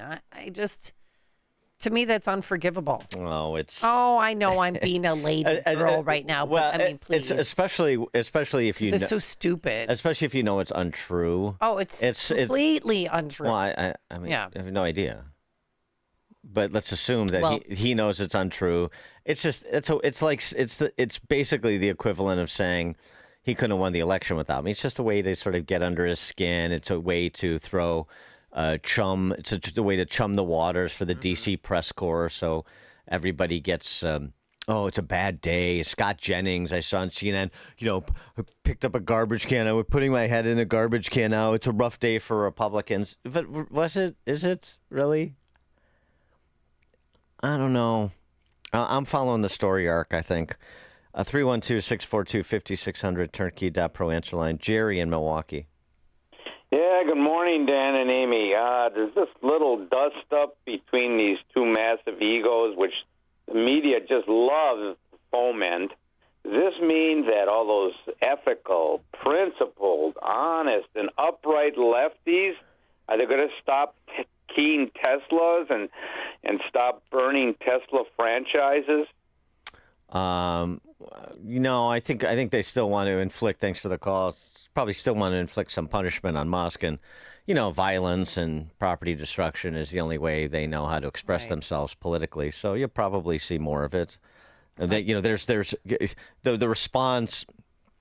And it also baits the left too. I saw the responses from dimwits like AOC. We told you this was going to happen. We told you. He was co-president. No. She's in the direction of Musk. She's responding to Musk saying, "We told you this was going to happen with Trump, and that he was going to eliminate EV mandates and green energy subsidies. We told you. We told you." And so they're taking the bait too. That's why it just feels like a bit of a put on. Well, here's the congressman. I don't know this guy's name, but he's worried about who's going to get big balls in the divorce. Now that the national divorce is happening with Elon Musk, and I'm a child of divorce, okay? I mean, who's going to get big balls? I'm worried about him in the divorce. The children always get caught in the middle, right? And so I just, if he's out there, I just want him to know we're rooting for him. They're enjoying this because I told you so, and now he agrees with us on the big, beautiful bill that there's too much spending. And Chuck Schumer is smiling ear to ear. Hakeem Jeffries, dear Lord. Breaking news, Elon Musk and I agree with each other. Every single Republican who voted for the one big, ugly bill should be ashamed of themselves. Hakeem Jeffries is really ill-equipped. As I've had more exposure to him this year, boy, he is really bad at his job. I mean, that is so feeble, that offering there. Elon Musk and you agree, right? He wants to cut $2 trillion in federal spending. How much do you want to cut again, Hakeem? Your caucuses? Right. The problem they have with the BBB is it is too draconian in the modest reduction in the pace of annual deficits. I mean, it's just what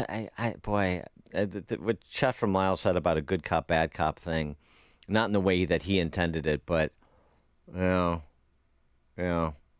Text I message. think there's something to that. Dan and Amy, I've lost all respect for Elon Musk. He tried to manipulate Trump into giving him all the tax breaks and taxpayer subsidies for his crappy electric cars. I don't think that's true. I don't think there was any Do you think he just missed the place? Because I think that the White House was done with him, and we're gonna have a ceremony. We're gonna give him a golden key. Now, bye bye, and Elon wanted back in. There's not much indication of that. I mean, and there's a lot of pressure coming from, these various companies, starting with Tesla that he operates. Yeah. From international competition, from shareholders. I mean, I don't know that he wanted to be a special Doge envoy for the next 4 years. I don't think that's true. I don't know. I mean, big ego, limelight. Sniping about who gets credit for what. All that's possible.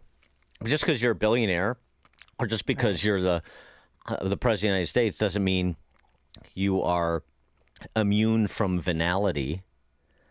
But again, at the end of the day, this represents some permanent fissure between the two, and everybody's going to be worse off for it. And the Trump presidency, I've seen the Trump presidency is now officially over.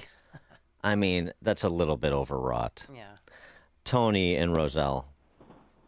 Good morning. Thank you. I read online a discussion about the EV credits and the breakup between Trump and Elon, and there were links to articles as long as a year ago where Elon said, I don't really care about the EV credit. I think it's poor practice to have the government subsidizing a product. So that's not going to be the source of any friction, if there is any friction to begin with. Yeah, thanks for the call, Tony. Right, he has said that. I mean, he's also been a proponent and a beneficiary, but that this predates Trump. And But of course he saw this going in, and the comment he made yesterday was, go ahead and cut them, but it is unfair if you're also not cutting oil and gas subsidies. And I agree with him. My position is that I don't want the government in the business of picking winners and losers in any sector, including energy. Eliminate subsidies across the board, and mandates for that matter, of course. So. Yeah, that's why I say all these the real argument or the real fight going on between them two is this and this. And every time somebody tells me what the real fight is, I just say, it doesn't sound like it. Really? It doesn't sound like a real fight. I don't think so. Dawn in Naperville. Two people can have legitimate arguments at the same time. For Musk, I've spent the past 6 months fighting for every tooth and nail for every dollar, and he has. Yep. Okay, and I'm sweating. I'm sleeping at the White House. My businesses are being attacked, and now I'm leaving. And what am I leaving with? I'm leaving with you adding on debt. Are you kidding me? Now here's Trump's argument. This is not really a big, beautiful bill. Let's really say what it really is. This is my window of opportunity to get something passed with weak Republicans. That's what it really is about. And he's right. This is my window of opportunity to get it done. And so they both have time is of the essence arguments. The problem with Musk is you can't put your anger and your emotion on the internet.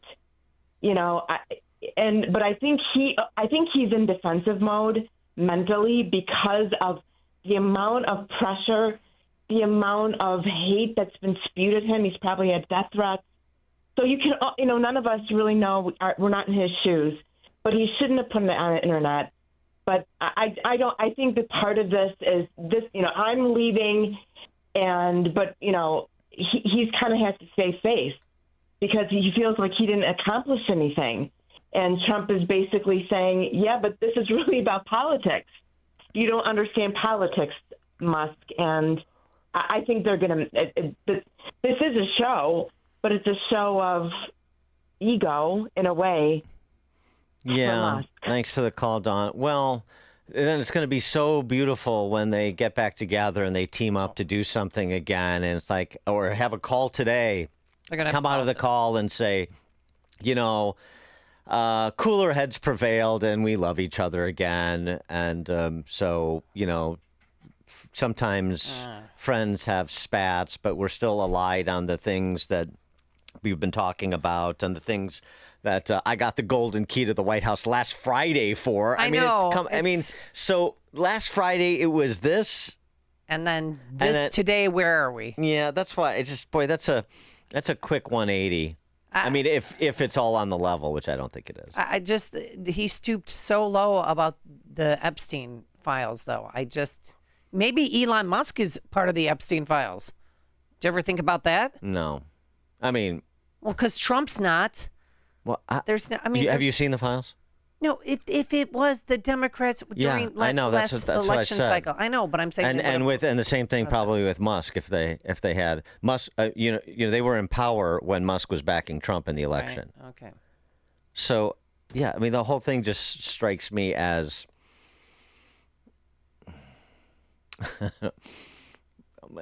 Sort of petulant. It's been described sort of race to the bottom, but it all strikes me as contrived.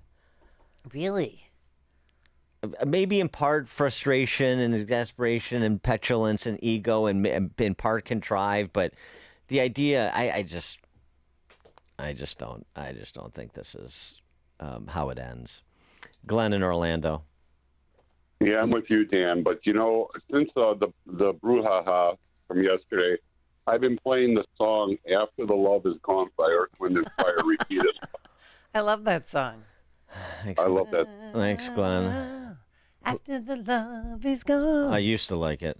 Oh, come on now. Eric in Rolling Meadows. Hey, happy Fridays, guys. WWE wrestling. Yeah. One big sham. It's all. Come on, guys. What's really going to happen right now that we're not paying attention to? It's good old politics. Have a great weekend, guys. Thanks for the call. Well, Lawrence O'Donnell. He thinks this is a distraction. The other obvious reason for announcing the travel ban tonight that will take effect on Monday is to turn our attention away. Sorry about that. That was the wrong soundbite. Listen to podcasts of Dan and Amy from the AM 560 mobile app. Download it today at 560theanswer.com/mobile. Everybody seems to be more health conscious these days, worrying about their weight, what they eat, what they put into their bodies. And if you're in pain, taking pills to mask the pain is not the answer. Hi, Amy Jacobson here. Please listen up. There is hope to end your chronic pain due to arthritis or an injury, and that's QC Kinetics. QC Kinetics is different. These are not quick fixes. This is a revolutionary treatment that works to give your body long-term relief. You will meet medical director Dr. Ashley Caravelli and her team. They'll explain how their regenerative treatments take your own body's healing power and helps restore damaged tissue. So say goodbye to chronic pain and live your best life. Find out if you're a candidate. The consultation is free with appointments on weekdays and Saturdays. Contact my good friends at QC Kinetics. Call 312-809-5955. That's 312-809-5955. Again, 312-809-5955. Welcome back to Ask Hassleus. I'm Weston. What's your question? How do you get pee out of an old mattress? Well, I'm asking for a friend. The best way to remove urine from a mattress is to trade in that old mattress for a new Beautyrest or Sealy Posturepedic. But that'll cost a lot of money. Not at Hassleus Mattress. Through Monday, trade in your old mattress and get additional savings of $248 off a queen and $348 off a king. And that's on top of our everyday low prices. Come on, everybody says lowest prices. Others sell a Sealy Posturepedic Queen Emeryville A mattress for $1268. Hassleus sells it for $1034. But through Monday, it's just $786. And check out the low prices on Beautyrest and more. Plus, free next day delivery. What does my friend do with his old soaked mattress? We haul it away for pee. What was that? Sorry, I meant for free. Sure you did. Open 9 to 9. Find an employee-free showroom near you at hassleus.com. Does your garage floor look bad, cracked, or stained from Chicago's brutal winters? Contact my good friends at Level 10 Coatings. Level 10 brought my garage floor from dirty, gross, to showroom shiny new in just one day. Level 10 Coatings can do the same for you. A quick and easy fix, gleaming permanent solution. Guaranteed to never crack or chip. Mention me, Amy, for $500 off. Get it done now so you can enjoy your garage all summer long. Level 10 uses polyurea, which is superior to epoxy. One day and they're gone. They'll even help move your stuff out of your garage. Schedule your free quote today and mention Amy to receive $500 off. Just visit level10coatings.com. Level10coatings.com or call 855-510-2628. Again, that's 855-510-2628. Level 10 Coatings, your premier concrete coating experts. Big or small, we coat them all. Level 10 Coatings, your custom concrete coating solution. AM 560, The Answer. Yeah. Yeah. Leave that to Earth, Wind, and Fire, won't you? Oh, it's beautiful. Just since we talked a little bit earlier in the program about ICE and, of course, the 12 of the 14 members of the Latino caucus in the Chicago City Council sending this letter denouncing ICE for executing final orders of removal on people in this country illegally. That's the complaint. It's horrific. Final removals of order. Final orders of removal. Excuse me. So due process was provided for these individuals, but in Chicago, the Chicago values, a political ruling class. If due process doesn't produce the desired result, then it's not due process. So I'm going to continue to say due process, and that's what they're doing. By the way, also, as we noted yesterday, if you're a mother or father in this country illegally, you should have immunity from federal law. Now, if you're a U.S. citizen who's a mother or father, you do not have immunity from federal law, from complying with federal law. Only if you're here illegally. That's essentially Chicago values, the values of the Chicago political power structure. Well, it didn't go this far in Chicago, but we have another instance where a public official who has no impulse control tried to stop an ICE operation. This is in Worcester, Massachusetts. And very much like MacGyver up in New Jersey, video evidence, and an arrest was made, and not just of people in this country illegally.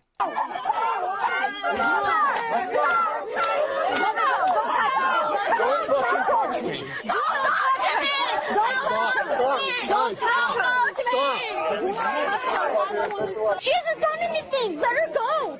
Please let her go. Let her go. She hasn't done anything. She's traumatized. She's my constituent.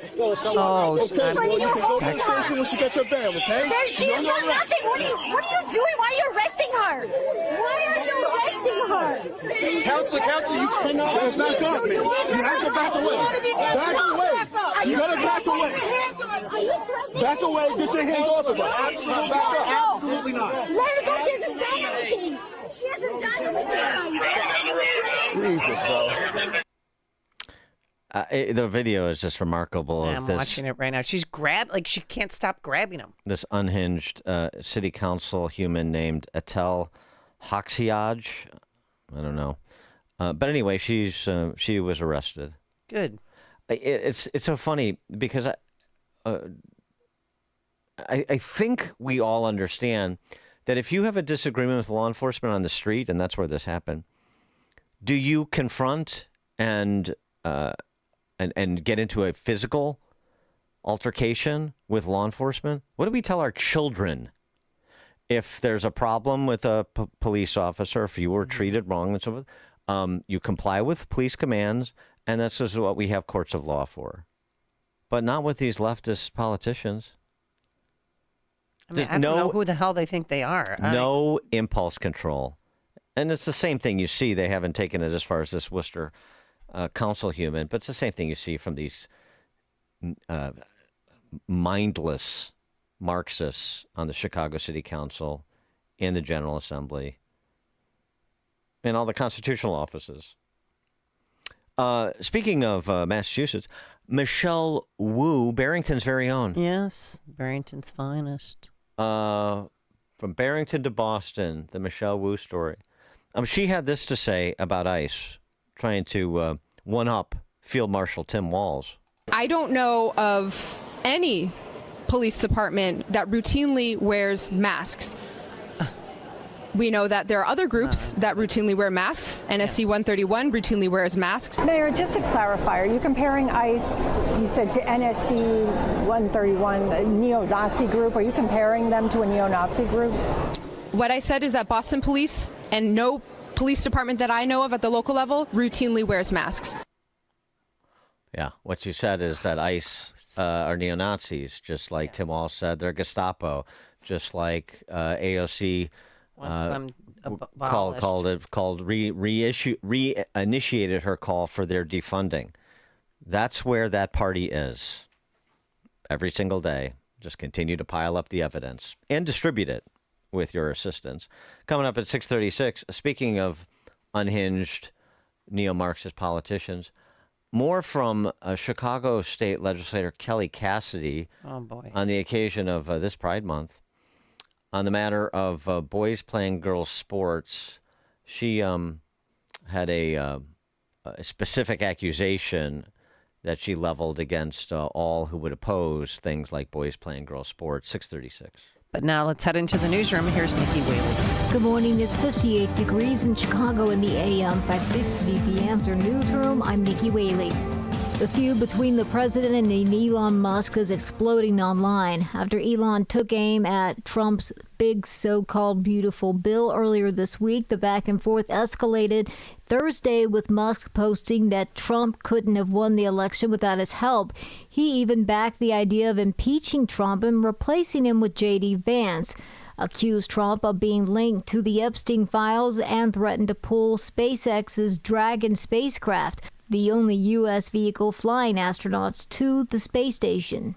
The Congressional Hispanic Caucus is calling for ICE detention oversight after illegals at a Miami detention center sent out an SOS message.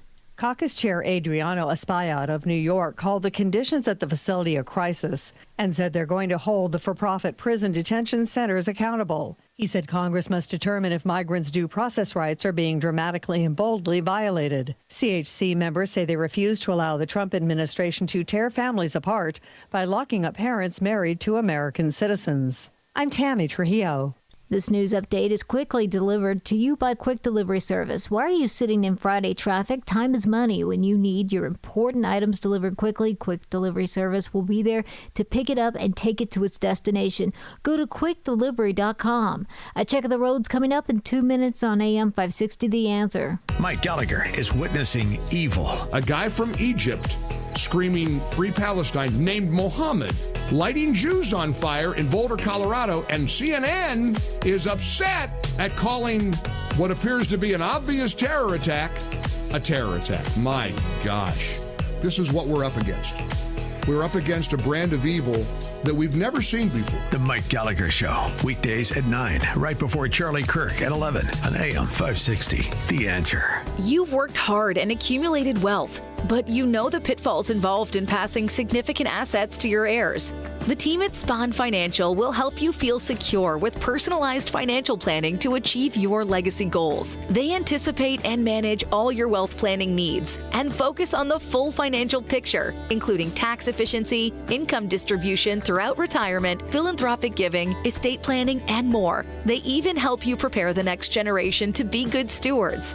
Kevin Spahn is a 2025 Barron's Top 1200 financial advisor, and Spahn Financial is a Forbes Best in State Wealth Management team. Visit SpahnFinancial.com to schedule a consultation and to view disclosures. That's SPAHN Financial.com. Barron's Top 1200 Financial Advisors List, March 2025. Data as of 9/30/2024. Forbes Best in State Wealth Management team, January 2025. Data as of 3/31/24. No compensation provided for ratings. Marketing fees apply to promote ratings. Rankings and recognitions are no guarantee of future investment success. Perhaps you're a collector, or perhaps all of a sudden you have a collection. Maybe it's an inheritance. How do you know what it's worth? This is Sean Thompson for Donnelly Auction. The market for antiques and collectibles is changing all the time. What is your collection worth right now? Well, I've got an easy way to find out. It's simple. You contact Donnelly Auctions with their worldwide audience of live and in-person auctions. They have a good idea of how to tell you exactly what it's worth at exactly right now. They're ready to put top dollar in your pocket. The bigger the collection, the better. Go to DonnellyAuctions.com and get the info on all things that they buy and sell to have an idea of exactly what Donnelly does and how much they need your collection. They have so many buyers, it's a great time to sell. Just simply make a phone call. Donnelly has traveled all over the country to pick up collections. Just call and talk to the people at Donnelly Auctions at 815-923-7000. Donnelly Auctions is your trusted partner in turning your collections into cash.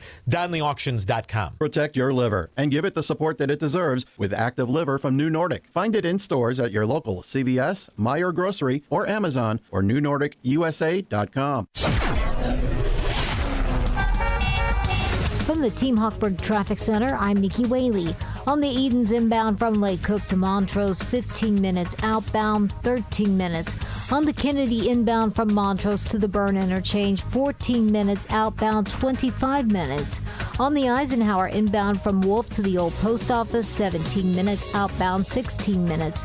On the Stevenson, inbound from the Tri-State to Lakeshore Drive, 17 minutes. Outbound, 15 minutes. This report is sponsored by Payday. Hardworking people need a hardworking candy bar packed with peanuts and filled with golden caramel. Payday is definitely working hard for you, so grab one to power you through the day. Payday Peanut Caramel Bar. Get to it. Chicago's Morning Answer continues next, but now a check of your forecast from the National Weather Service. Sunshine will be hazy today, high 75. Clear tonight, low 55. Sun and clouds tomorrow, the high 76. Heavy thunderstorm in the afternoon on Sunday, the high 77. A stray shower or two on Monday, high Monday 75. I'm Steve Williams on AM 560. The Answer. Get the latest weather, traffic, and news updates online at 560theanswer.com. Now, from the Signature Bank Studios. Only the biggest stories, only the biggest guests, and only the biggest opinions. This is AM 560, The Answer.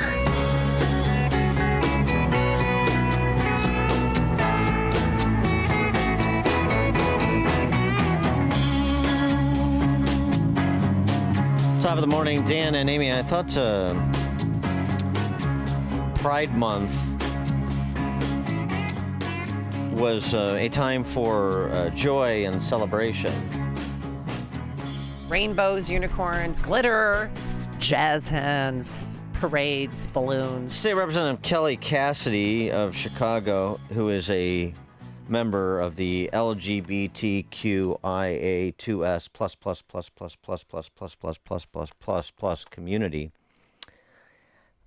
Well, she's an angry member of that community. She's very upset by people in Naperville School District 203 who oppose a young man playing sports with young women, competing against young women at a grade school in Naperville. You may remember this was her comment on opposition to boys playing girls' sports in Naperville or anywhere else. Seek recognition.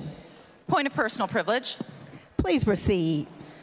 It's a day that ends in Y, and therefore my colleagues on the other side of the aisle feel the need to share their obsession with children's genitalia once again. The IHSA has revealed that there are three students in the state of Illinois who identify as transgender competing in sports. 3. Y'all, we are grown adults, and we are picking on kids because you are obsessed with children's genitalia. Oh, it's our problem. Who do you propose we hire to police the locker rooms and bathrooms of our schools? How do you propose we pay for locker room police and bathroom police in every school in our state? And how do you propose we address the inevitable trauma from sexually assaulting every child in a bathroom and locker room by inspecting their genitals? Oh, yeah. Y'all need to get over yourselves. Y'all need a hobby that doesn't involve obsessing over kids' genitals. You obsess over kids' genitals. This is the level of intellect you're dealing with in Springfield, in case you haven't figured this out yet. The only way we know the difference between boys and girls is, the only way we could possibly know, is to have genital inspectors. Yeah, okay. As the session came to an end with Jelly Belly and Kelly Cassidy and company passing their own BBB, the BBBs, or the BBJB, passing a BBB, big, beautiful budget. But Cassidy wasn't done because there were other nefarious acts committed during session that she was not going to let go unchallenged. And she didn't. She has a message for you conservatives out there, you Republicans, who are obsessed with kids' genitals. For the better part of this session, we have spent a great deal of time hearing from folks on the other side of the aisle, talking about a fraction of a percent of the population demonizing trans people, and in particular targeting trans youth. And yes, I have expressed anger and frustration and heartbreak at it. So much so that our colleagues spent the better part of a week attempting to erase words that made them uncomfortable. Just as at the federal level, the Republican administration, led by your fearless leader, Donald Trump, is attempting to erase people from history, whether it is foolishly deleting a picture of the Enola Gay because it said gay from a Department of Defense website, or mandating harmful, abusive treatments as appropriate treatments for transgender folks. And that's bad enough on its face, really, but Something happened last week that made me even more questioning of the humanity of the folks who express their obsession with trans youth on this floor. In a conversation that I would call a last-ditch effort to rescue a collegial relationship, one of my colleagues replied, "Come on, Kelly, you know the game." 3-1. Another colleague recently shared with me overhearing another one of our Republican colleagues referring to what they call the game. They call the game fishing for Cassidy. I want to tell you what the outcome of your game is. Please. Your game involves sharing the likeness, name, and location of a child. The child in Naperville that y'all have spent more than a week banging the drum about. You shared the images of this child. It became international news. This family has been faced with countless death threats because you think it's a game. Since January, the organization Trans Up Front, that serves families of trans children, has had reports of 21 suicides and attempted suicides by trans youth. This is the outcome of what you call a game. You can fish for Cassidy all day, every day, baby. But when you come for kids, you're gonna catch the car and get dragged. You have blood on your hands. The blood of these children is on your hands. You are driving children to suicide. Examine yourselves. Examine your humanity. You have blood on your hands. You can't erase those words. There's a point of order. I can't examine myself. I need one of those general inspectors to do it for me. 312-642-5600, turnkey.pro answer line. You can also text us on that same line. Blood on your hands. You who oppose boys playing girls' sports have blood on your hands, and you're going to catch the car and be dragged. Interesting metaphor. Fishing for Cassidy. Because you are driving kids to suicide. By the way, I would like to see the substantiation for the claims that were made by Trans Up Front, as reported by Kelly Cassidy. I do not stipulate to the accuracy of those statements. But that's where it's at. That's who you've turned the state over to. We have turned the state over to. Kelly Cassidy. Let that sink in. I'll cede more of my time on the topic to Noah. Noah is a young man who's detransitioned, and he has taken to social media, as many who have followed the same path as Noah have taken to social media, only to be ignored by the Kelly Cassidys of the world, the political press corps that's in service of the Kelly Cassidys of the world. But it's great that these young people are speaking out. I'm sure it's very difficult. We've heard testimony from the Chloe Coles of the world that is heart-wrenching. Terrible mistakes. Some more lasting than others. Here's Noah. Howdy there. I'm Noah. I'm a detransitioned male. I was on estrogen for 4.5 years. I started transitioning at 18, and then I detransitioned about 6 months ago. Today, I want to talk about transition regret. So, some people detransition and they don't actually regret transitioning in the first place. They see it as like part of their journey. Maybe they like the lingering effects of exogenous hormones. That's not me, okay? I view transitioning as the single worst mistake I've made in my life. It had immediate negative consequences with my family because they could just like not wrap their head around my desire to transition. I wanted them to use this new name and pronouns like pretty immediately. they did not want to do that because they did not want to like affirm this identity that, yeah, they were hoping I would like come to my senses. I did not. I ignored them. But yeah, it drove this huge wedge between us, and that was really hard for me because I was close to my parents. I'm still close to my parents. Yeah. I went into my freshman year of college during COVID, and this was all like the first year of my transition, and I had a really hard time making connections like on campus or like with anyone, just because like I was a very non-passing trans woman, and honestly I was never very good at like cohering to gendered expectations of women. So I don't know, I don't think people took me very seriously outside of like these, you know, very trans affirming like social groups. Kelly Cassidy. Also, like having a trans identity, constantly worrying about passing, about being misgendered, that kind of thing, it made me like incredibly neurotic, and I'm already like a neurotic person.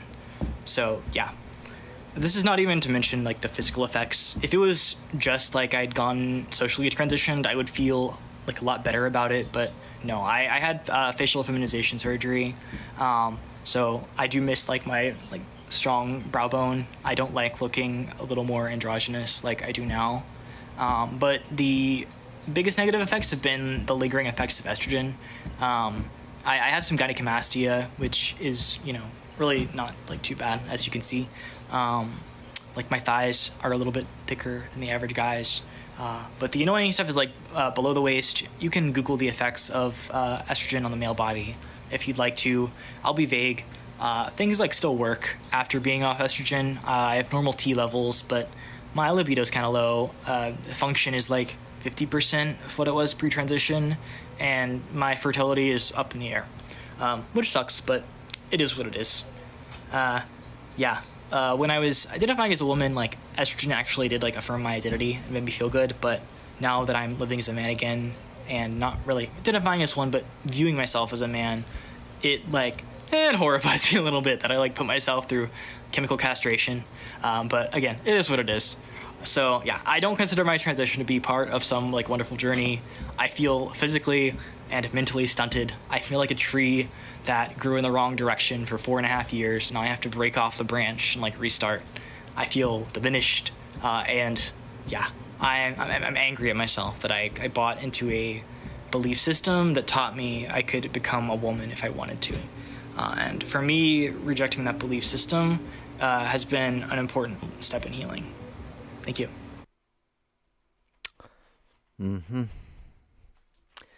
The Kelly Cassidys of the world have to offer this blood on your hands hysteria, the fictional statistics that are circulated, the absurd claims about what is required in a school setting to separate boys from girls, because they can't make out the core of the argument, which is that a boy pretending to be a girl or a girl pretending to be a boy doesn't make it so.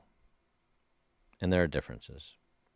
And it's just that simple. And everything else around it is white noise by unhinged ideologues like Kelly Cassidy, who, again, we've given the state over to. How embarrassing is that? Oh, and by the way, community by community.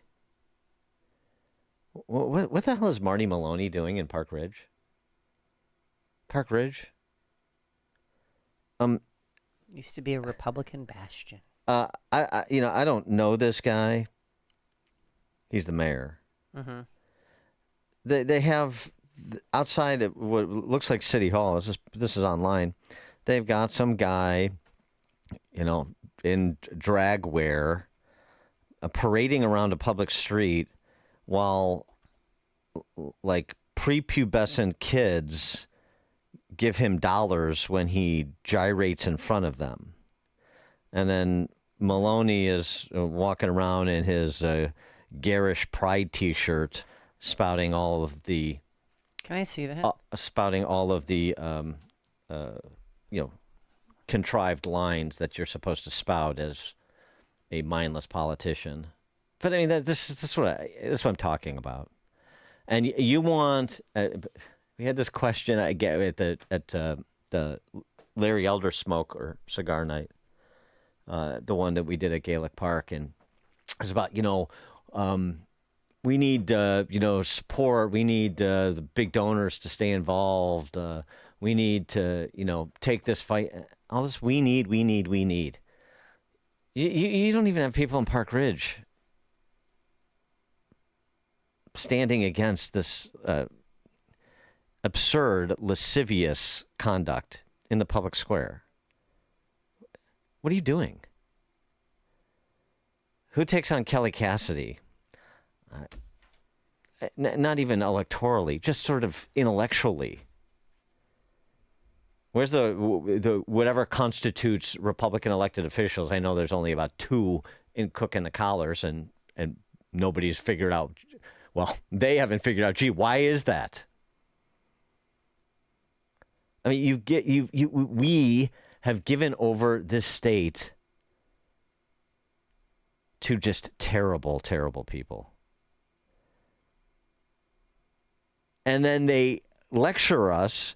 They do their high dungeon, and we just take it because the fight's not worth it, or it's too onerous, or I got better things to do, or I've got an exit strategy, so I'm just going to mark days off a calendar. I mean, you just avert your eyes and ears, or the collective, we just avert our eyes and ears, so many of us, so we don't have to be ashamed about what we've allowed to metastasize. I mean, Kelly Cassidy, these eunuchs at the local level, where I don't care how, technically outnumbered you are on the voter rolls, if you organize in places like Park Ridge or Hinsdale, you can flip the script. You can. Because there's enough commonsensical people out there, they're just cowards. And there's just an endless litany of excuses why they tolerate the antics of a Marty Maloney or a Kelly Cassidy. Endless. Joe and Glen Ellen. And you notice that it's always, if we don't give the transgender people what they need, they'll commit suicide. Doesn't that prove right there that they have a mental illness? Yeah, and so do their advocates like Kelly Cassidy. Thanks for the call, Joe. Kevin, Texas, Austin.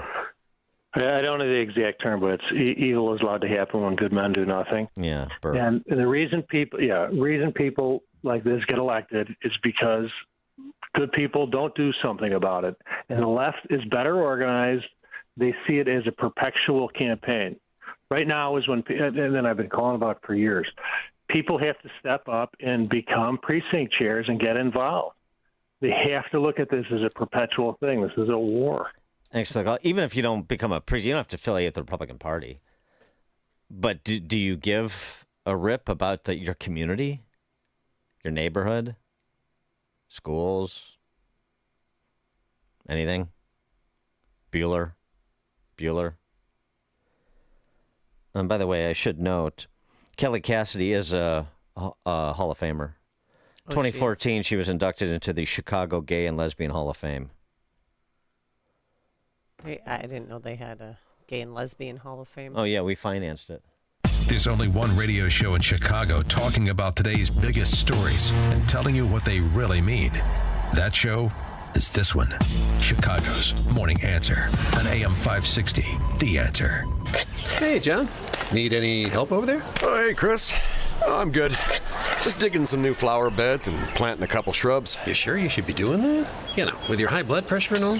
It's all good. I got my blood pressure under control now. Really? New medication? No, a superfood juice that is absolutely delicious. A juice? Yeah, it's 120 Life. It has 6 natural ingredients that have shown to control blood pressure. Wow, in a juice? Yep.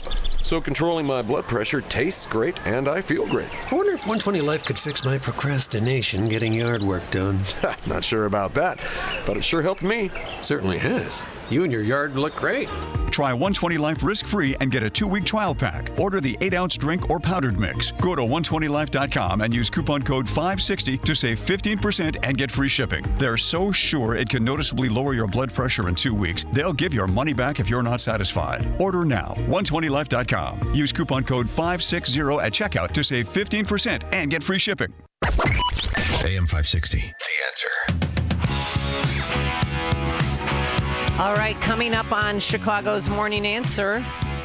At 7:07, our old friend Michael Medved, host of the Michael Medved Show.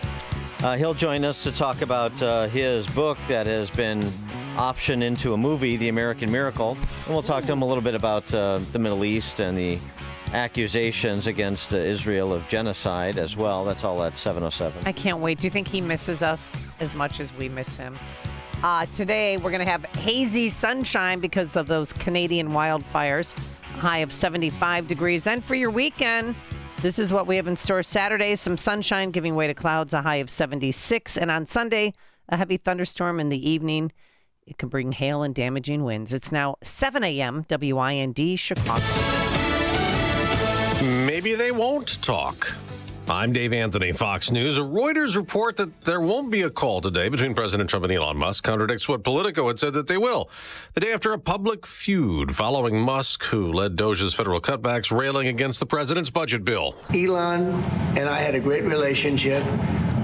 I don't know if we will anymore. Fox's Peter Ducey's at the White House. The lowest blows came from Elon's side when he posted, "Without me, Trump would have lost the election." And then this one, time to drop the really big bomb. Donald Trump is in the Epstein files. That is the real reason they have not been made public. Referencing the Jeffrey Epstein sex trafficking case, he had committed suicide in jail awaiting trial. Now, Musk appears open to cooling things off, with a few posts on X seeming to agree with people urging him and the president to stop feuding.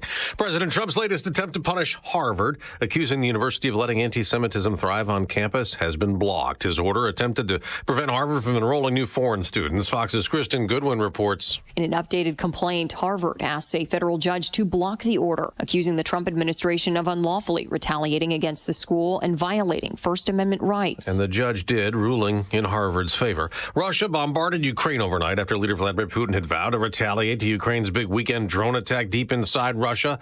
In the overnight barrage, Russia launched more than 400 drones and missiles, doing damage in several regions of Ukraine, killing at least 3 people. Now to France. That ceremony commemorates the D-Day battle that was raging 81 years ago on the beaches of Normandy, key to defeating the Nazis in World War II. We must teach our kids and grandkids to understand, to remember, and to live worthy. Defense Secretary Pete Hegseth in Normandy, along with nearly 24 survivors who fought there and have returned. Some are over 100 years old. America's listening to Fox News. Good morning. It's 60 degrees in Chicago in the AM 560 The Answer newsroom. I'm Nikki Whaley. Mayor Johnson is denouncing action by ICE agents who arrested dozens of people during a routine immigration check in the South Loop. Perry Williams has more.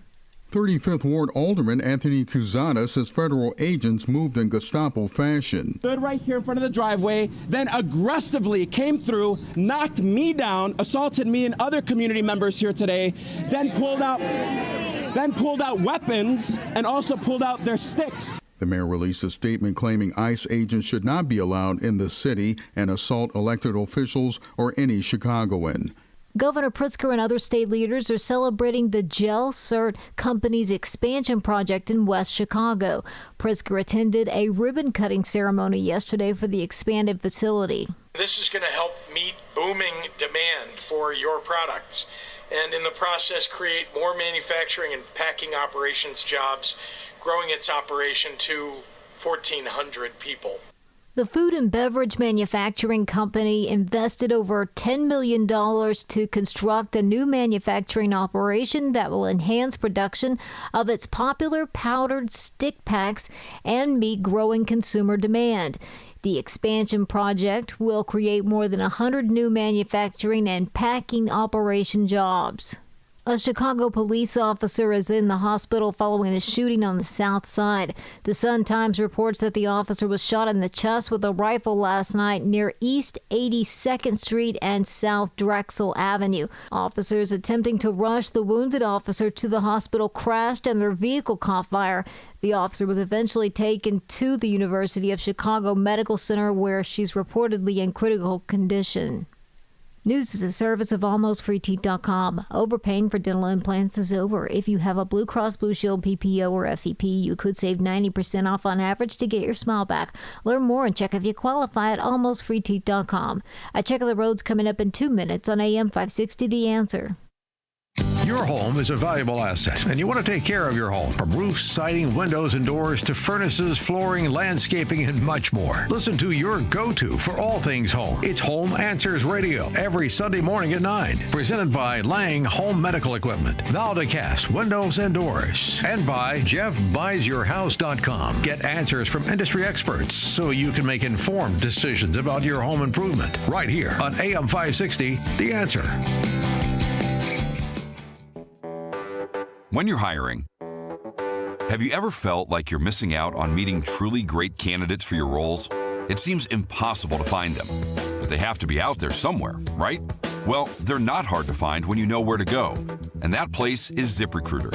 And right now, you can try ZipRecruiter for free at ZipRecruiter.com/free. ZipRecruiter helps 10 million people with their job search every day. And because these people are actively looking for jobs just like yours, it's easy to find the right person right away. In fact, 4 out of 5 employers who post on ZipRecruiter get a quality candidate within the first day. But if you're not using ZipRecruiter, you're missing out. So see what it's like when the impossible is easy. When you go to ZipRecruiter.com/free right now to try ZipRecruiter for free. Once again, that's ZipRecruiter.com/free. ZipRecruiter.com/free. Never miss out on great candidates with ZipRecruiter. This is Seth Leibson for Townhall.com. Recent stories in the New York Times report on how Democrats are trying to regain lost constituencies. One reports that Democrats have a, quote, $20 million effort that aims to reverse the erosion of Democratic support among young men, promising to study the syntax, language, and content that gains attention and virality in these spaces, close quote. Let's save them some money. Stop speaking like this. Nobody understands it outside of a faculty lounge. Second, all this comes after 60 years of liberal social policy saying fathers don't matter. Meanwhile, Marxist academics were writing books on toxic masculinity, with schools teaching boys to be ashamed of themselves, why they could even become girls.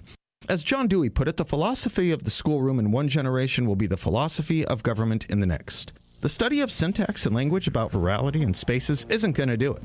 Here's what might help Democrats: abandon the Marxist critical theory radicalism and be normal. I don't see that happening anytime soon. I'm Seth Leibson.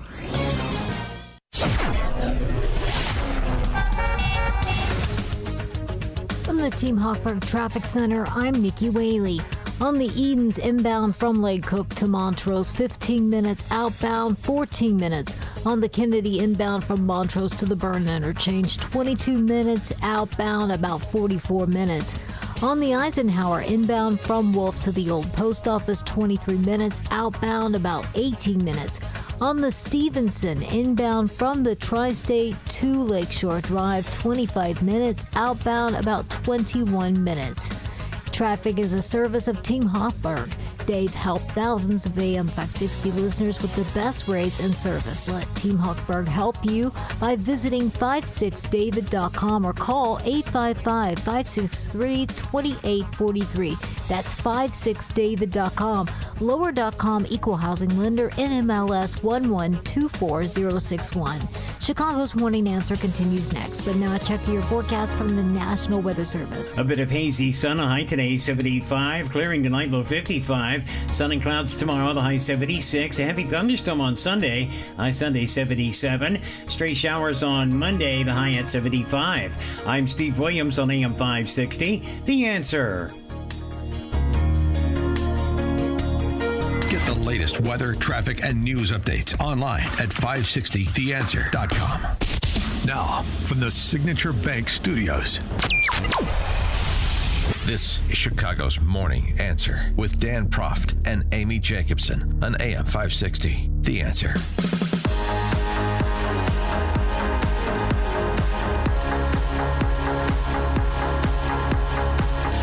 Top of the morning, Dan and Amy. The new German Chancellor, Friedrich Merz, who was at the White House, came with Trump's grandfather's birth certificate that he presented. It's interesting. He is among those in the West that seem to be wavering, at minimum, when it comes to supporting Israel in their ongoing war against Hamas and various other Iranian terrorist proxies, saying the other week, what the Israeli army is doing now in the Gaza Strip, I must honestly say I no longer understand what the goal is, arguing that the suffering inflicted on civilians is so severe that it, quote, can no longer be justified as a fight against Hamas terrorism. It's interesting, particularly against the attacks on Jewish people in this country. First, the two Israeli embassy young people that were murdered, and then, of course, the Boulder, Colorado attack we talked quite a bit about. Ugh. Sickening. And yet, and not to mention the Trump administration's posture against anti-Semitism, Caroline Leavitt sending the message from the White House to Jewish Americans, we have your back. But a lot of others don't. Former State Department spokesman Matt Miller was on Sky News, former State Department spokesman under Biden, I should hasten to add.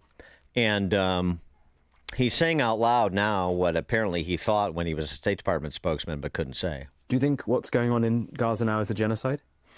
I don't think it's a genocide, but I think I think it is without a doubt true that Israel has committed war crimes. You wouldn't have said that at the podium. Yeah, look, because when you're at the podium, you're not expressing your personal opinion. You're expressing the conclusions of the United States government. The United States government had not concluded that they've committed war crimes, still have not concluded that.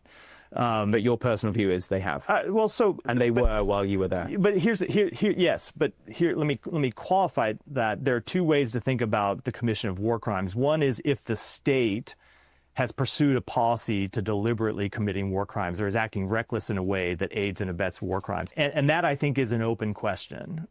I think what is almost certainly not an open question is that there have been individual incidents that have been war crimes where members of the Israeli military have committed war crimes. Mm-hmm. And one of the arguments that's made is that their Netanyahu regime is not offering enough press access for the Western media to assess what has not happened in Gaza. Piers Morgan has been trying to middle the issue for a while, and he continues, but he had this to say in advance of a conversation with a Palestinian official. My view is that Israel had every right to start this war after the events of October the 7th. But what the IDF is now doing has crossed a line and has gone too far, is wrong, and has to stop. The facts in Gaza are hard to come by. As the BBC's Jeremy Bowen said, Israel won't let him or anybody else in because they probably want to hide what they're doing. But we have enough evidence from the medics, the volunteers, the footage and testimony to understand that one of the world's most advanced militaries is inflicting death and suffering on an inhuman scale. If that's a Hamas talking point, ask yourself why so many of Israel's allies, two former Israeli prime ministers, and many of Israel's staunchest supporters are now using it. Do we hold Israeli officials to a higher standard than Hamas? Well, yes, of course we do. Otherwise, what was the point of the war? For more on this topic, as well as a discussion of his new movie based off his bestseller, The American Miracle, that's the name of the book and the movie, Michael Medved joins us, host of The Michael Medved Show, author of God's Hand on America, Divine Providence in the Modern Era. Michael Medved, thanks so much for joining us again. Appreciate it. Dan, great to talk to you. Yeah, it's good and to... Amy. Yeah, good to... Hi, Michael. Good to I miss you. Been a while. Well, so before we get to the movie, what's your reaction to some of the characterizations you're hearing from both Western leaders and Western media? Oh, well, characterizations are very extreme. on the left side of things. And they're extreme because of short memories. In other words, people don't understand that what the war is about is to make sure that October 7th, 2023 doesn't happen again. And when you ask what is Israel doing, what is the whole point of continuing this battle, the fact is it's continuing a battle to try, number one, to have the handful of remaining hostages who are still alive, that's about 20 people, to have them released immediately. And then to figure out how you make absolutely sure that Hamas does not continue to have the power or the ability to launch other murderous surprise attacks that have had a devastating impact on Israel. There are some 60,000 people in the northern parts of Israel who have been forced to leave their homes because of the danger of rockets and missiles and various attacks being made by proxies of Iran. So the idea that Israel, quote, started the war, I heard that language in some of the clips that you were playing. Israel did not start the war. Israel responded with its own self-defense. And that is the most fundamental right of any nation's foreign policy, is to defend its own citizens. And the suggestion that, okay, well, they certainly had the right to respond, but now they've taken it too far. There are allegations of war crimes that, and various levels of allegation associated with that, and they won't let Western media in to ascertain the truth. So I guess they're sort of just going with the supposition that war crimes have been committed. What about those concerns? Well, the idea that war crimes have been committed, the question is, what is the alternative? In other words, given the fact that Hamas is so determined not to have any sort of ceasefire or any sort of peace agreement or any sort of moving toward Israeli security, that they won't even release the handful of hostages who are still alive. I mean, there was, quote, a victory. They found 2 bodies of hostages who had been murdered by Hamas.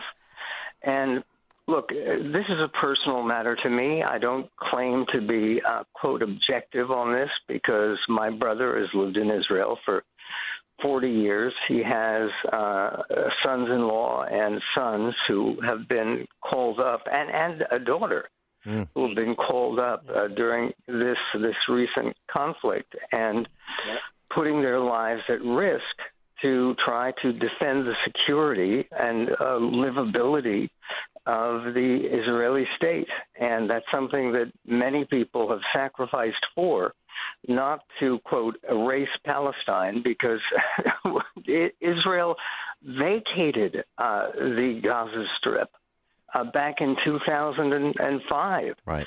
And that was very controversial and in retrospect, a very, very bad move on the part of the Sharon government years ago in Israel.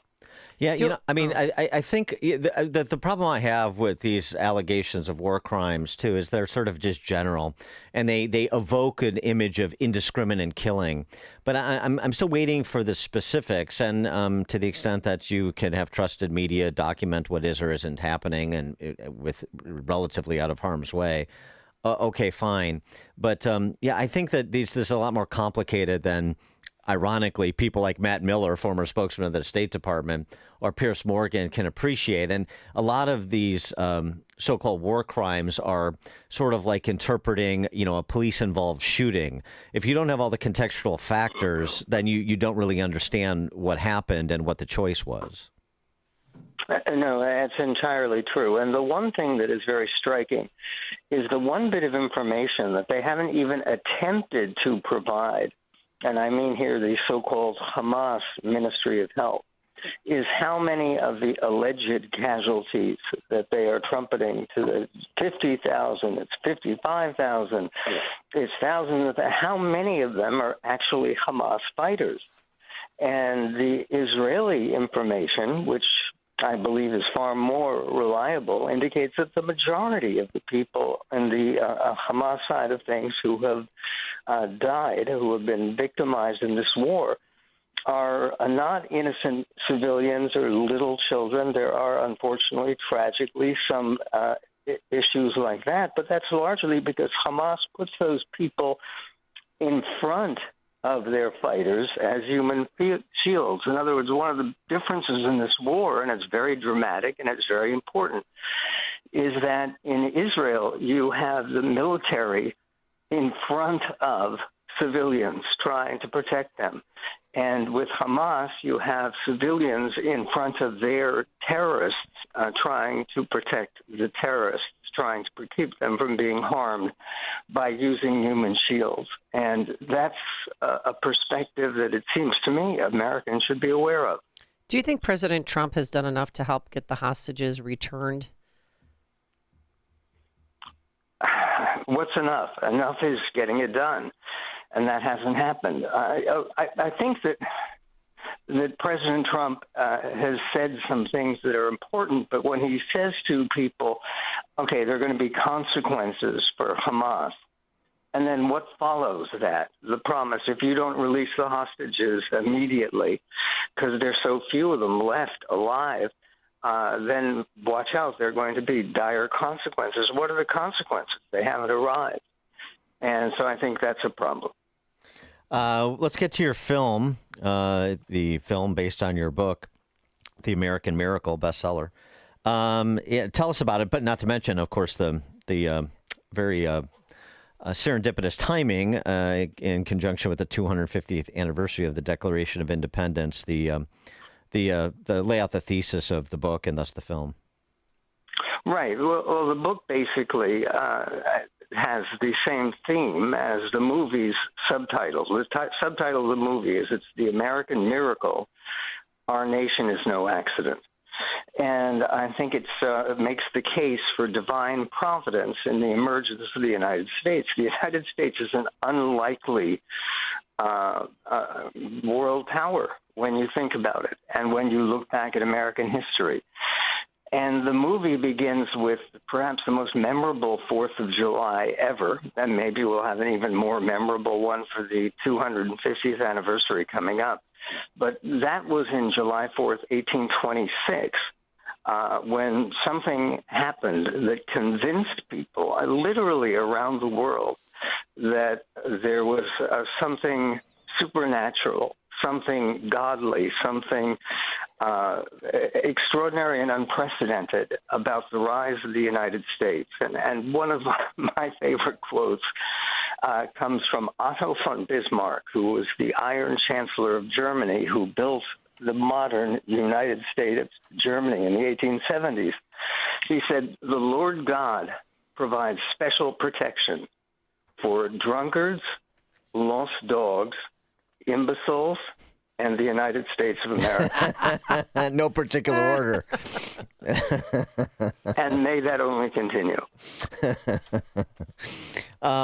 Interesting too. I mean, it's those involved in the film include academics, but also the likes of Richard Dreyfuss, sort of a broad ensemble collective here that has been involved in putting this film on the screen. Yeah, Richard is in the film because he's made his life's cause for the last 20 years teaching civics. And that's part of the aim of the film, is that one of the problems we have today is there's a sense of guilt, there's a sense of grievance, there's a sense that, oh gosh, it's shameful to be an American, when actually we have every reason for gratitude, not grievance. For gratitude, not guilt. And that is one of the things that our founders understood. And what's fascinating, we just did the grand opening of the film at the Kennedy Center, and that was on Wednesday night of this week. So I just came back from Washington, D.C. for that event. And what was terrific is we had a number of the people who played some of the historic figures who come to life in the American Miracle film, which, by the way, is opening across the country in more than 800 theaters, and it's opening on the 9th of June. And then we'll be playing at least for the 9th, 10th, and 11th. It's a special cinematic event through Fathom Motion Pictures. And I've had the previous experience. I've had 14 books, and 3 of them have previously been made into some kind of cinematic or television adaptation, which has been a painful experience. I mean, I can't defend some of that work. But this film is so wonderful, and the reaction of people to see it, as was true in the Kennedy Center 2 days ago, the reaction of people is so emotional, so often tearful, because I do think that this is something that Americans, regardless of your political orientation, ought to be able to share, which is gratitude for the fact that providence, destiny, good luck brought us to this point in our country and brought us here. I thank God every day, literally, for the fact that my father's family got out of Ukraine, or that my mother's family got out of Germany, which is also true. It's a golden ticket to have been born in the United States. Yeah, no, that word gratitude, that is in short supply. Just since you mentioned it, the making of this movie. So, was this something that you were the impetus for, or is this filmmakers that came to you? So how did this come about, and your role in bringing this to the screen? Well, I have in the past we did a show for PBS, and a special show that showed 500 times on PBS, believe it or not, called Hollywood versus Religion. And the primary sponsor of that film, which is a Thank Heaven Foundation, which is related to the 7-Eleven stores all across the world, had helped to support that. And I was called out of the blue when my book came out by one of the people who had been involved in that film, Hollywood versus Religion, and he said, we need to do a film about American Miracle, based on your best-selling book, American Miracle. And I said, okay. And I immediately called Tim Mahoney, who I had met because of my participation in some of his films. He has a series of films called Patterns of Evidence, which are about proofs that the Bible is not some book of fairy stories or made up and irrelevant, but that it is based upon actual scientific and archaeological records that match with history. In any event, he had done that work. He jumped at the chance to go forward, and then the film came forward, and some very surprising participants. One of the people who was there celebrating American Miracle on Wednesday night was Pat Boone. Who is almost old as he's actually a little bit older than the part he is playing. Pat is 91, and he was playing the 83-year-old Thomas Jefferson. Oh. And Sorbo's the young Jefferson, right? Correct. And Sorbo is waiting for the follow-up film, which we hope will get made, which is God's Hand on America, which is about divine providence after the Civil War.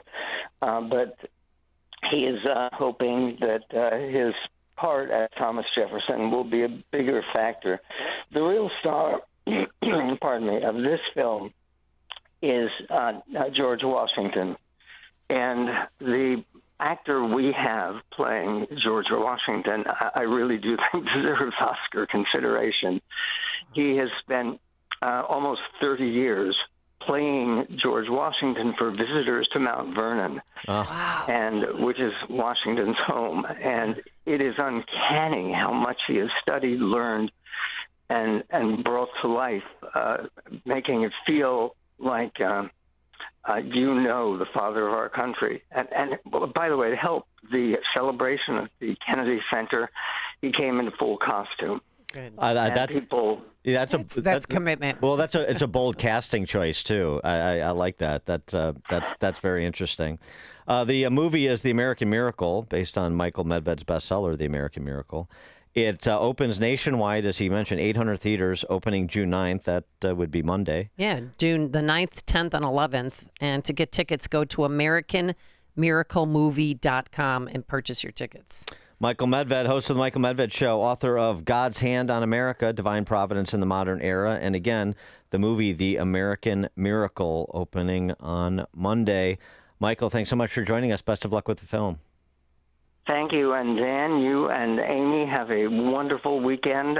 And remember, as we're approaching the 4th of July, even though this isn't the big 4th of July, the 250th, every 4th of July should be a big day for Thanksgiving, for our good fortune to be here in this incomparable country. Indeed. Right. Thank you so much, Michael Medved. Appreciate it. And he joined us on our turnkey.pro answer line. This is the morning show more Chicago radio listeners are choosing. This is Chicago's Morning Answer on AM 560. The Answer. At University of Maryland Global Campus, we give our students credit where credit is due. Credit for deciding in the middle of rush hour traffic to go back and get their bachelor's and a promotion. Credit for managing 3 kids, 2 dogs, and a full-time job to pursue an MBA. And credit for serving in the military by day so they can study cybersecurity at night. For over 75 years, we've been helping students receive the credit they deserve. With more than 135 degrees and certificates, students at UMGC can use prior learning or relevant experience to earn up to 90 credits toward a bachelor's, and graduate students can transfer up to 12 credits toward their master's.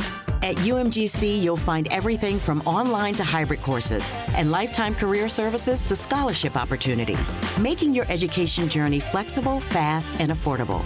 Classes start June 11th. Learn more at umgc.edu. Certified to operate in Virginia by Chev. All right, Dan, with all the golf you do you have any aches and pains in your knees, hips, elbow, shoulder? Or are you holding up?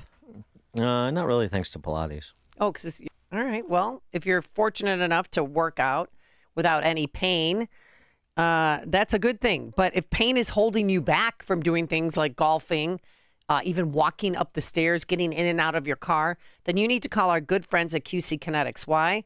QC Kinetics is different. These are not quick fixes. This is a revolutionary treatment that works to give your body long-term relief without surgery, without medications. You'll meet with medical director Dr. Ashley Caravelli and her team. They'll explain how their regenerative treatments take your body's own healing power and helps restore damaged tissue. It's fascinating. I'm not a doctor and I can't walk you through it, but when you go to one of their clinics, one of their sites, you can learn all about how regenerative medicine works. No masking of the pain. They're going after the very source of it. So say goodbye to chronic pain and live your best life. Find out if you're a candidate. Consultations are free. Appointments weekdays and Saturdays.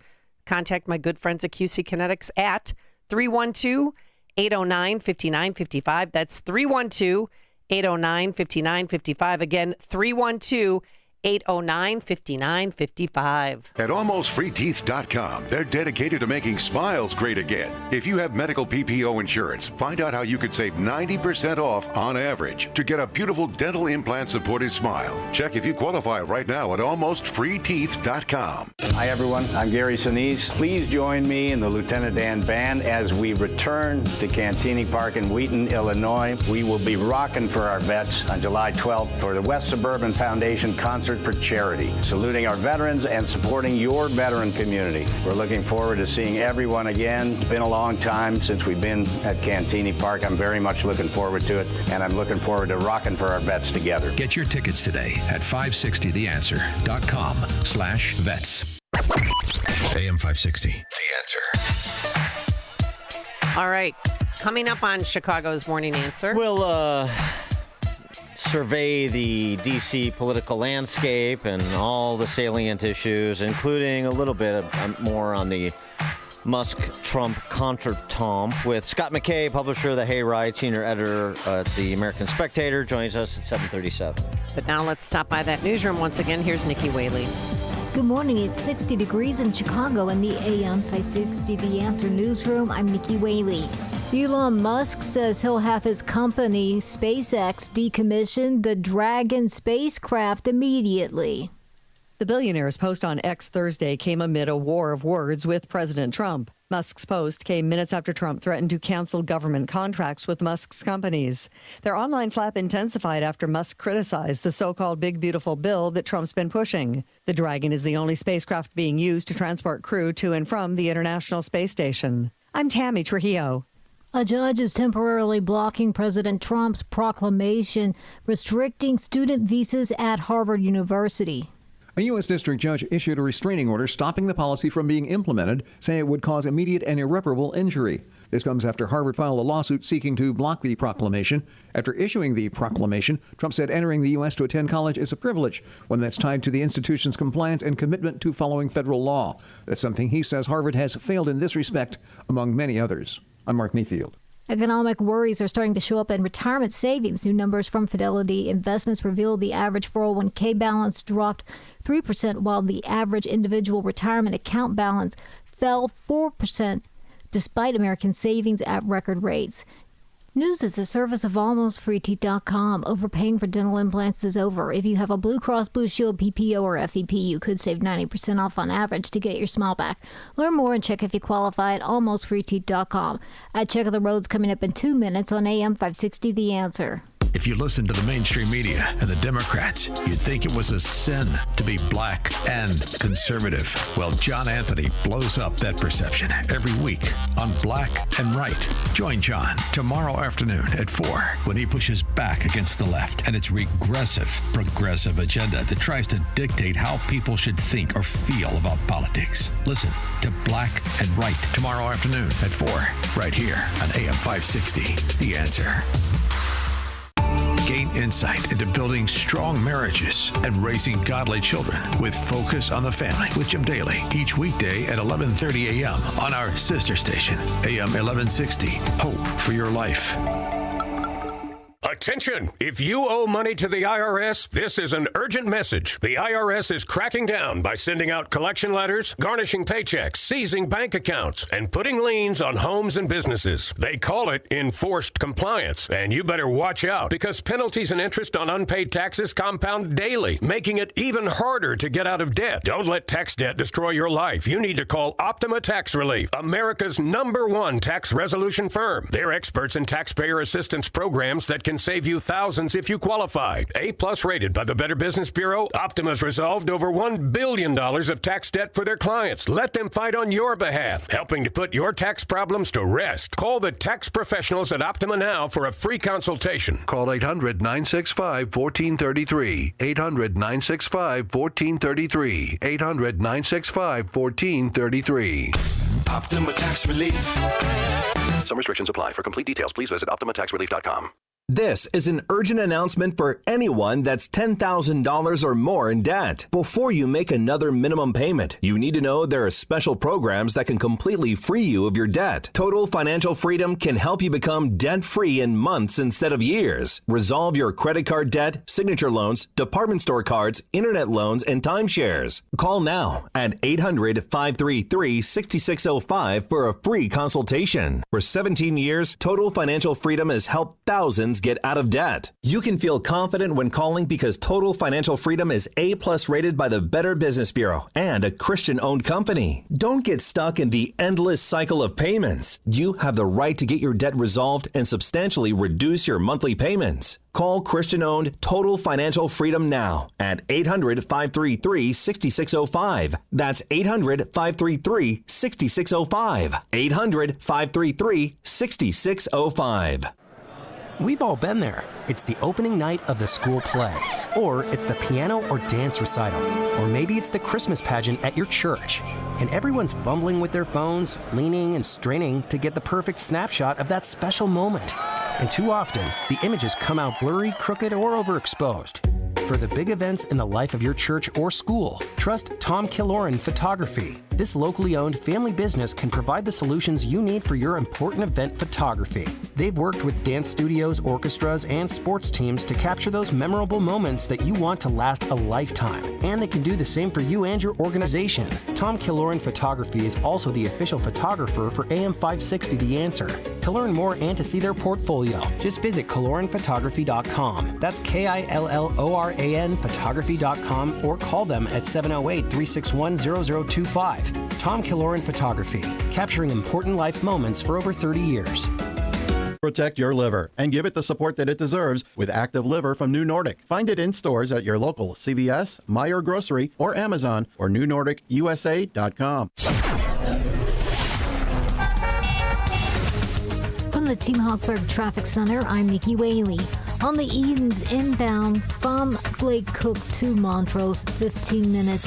Outbound, about 14 minutes. Left lanes blocked due to a crash at Dundee. On the Kennedy, inbound from Montrose to the Burn Interchange, 21 minutes. Outbound, 45 minutes. On the Eisenhower, inbound from Wolf to the Old Post Office, 30 minutes. Outbound, 18 minutes. On the Stevenson, inbound from the Tri-State to Lakeshore Drive, 28 minutes. Outbound, about 16 minutes. This report is sponsored by Payday. Hardworking people need a hardworking candy bar, packed with peanuts and filled with golden caramel. Payday is definitely working hard for you, so grab one now to power you through the day. Payday, peanut caramel bar. Get to it. Chicago's Morning Answer continues next, but now check your forecast from the National Weather Service. Sunshine will be hazy today, high 75. Clear tonight, low 55. Sun and clouds tomorrow, the high 76. Heavy thunderstorm in the afternoon on Sunday, the high 77. A stray shower or two on Monday, high Monday 75. I'm Steve Williams on AM 560. The Answer. Get the latest weather, traffic, and news updates online at 560theanswer.com. Now, from the Signature Bank Studios. If you're looking for the latest news, insight into what it means, and the sharpest opinion, there's only one station in Chicago where you can turn, and it's this one. We're AM 560, The Answer.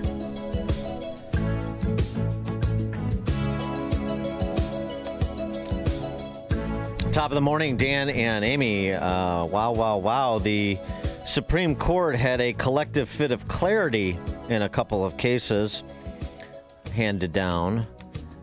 Yesterday, a unanimous ruling in a religious rights case. The state of Wisconsin, and the state Supreme Court there, greenlighting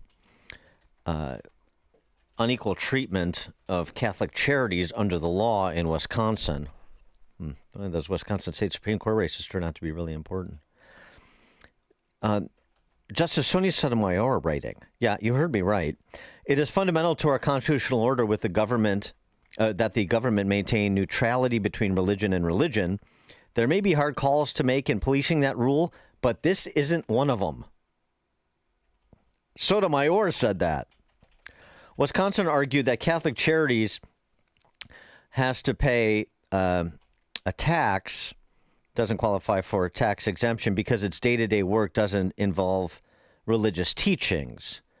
But of course, Catholic Charities said it qualifies for the tax exemption that other religious affiliated groups also receive in Wisconsin because it's because the beliefs that provide the foundation of Catholic Charities inform the work that they do on a daily basis. It's not, as Sotomayor said, a tough call.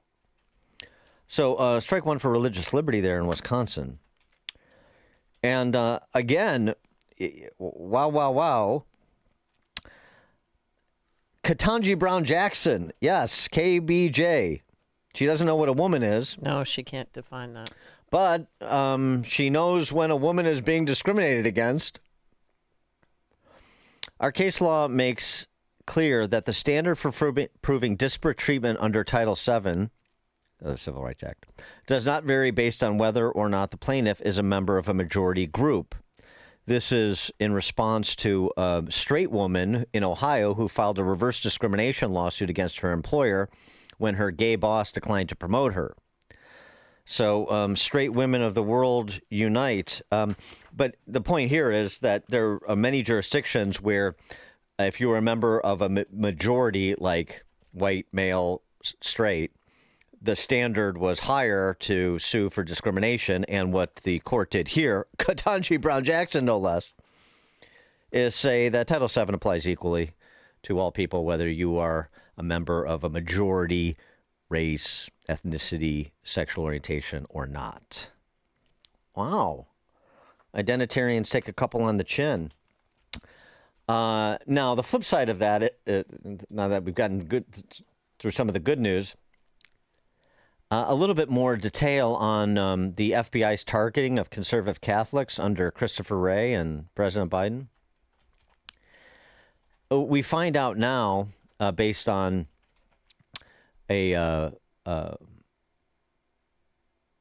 report that's been undertaken, documents that Chuck Grassley has released, that missive that was sent out from the Richmond field office talking about Catholics who attend the Latin Mass and the need to keep an eye on them as a potential source of domestic extremism, that was sent to more than 1,000 individuals in the FBI on February 2nd, 2023, to be specific. 1,000 individuals in the FBI. So, I mean, this addresses the question of a leadership problem or culture problem writ large. 1,000 people. According to FBI's internal report, no one contacted FBI's Richmond headquarters with concerns, suggestions, or negative feedback related to the product.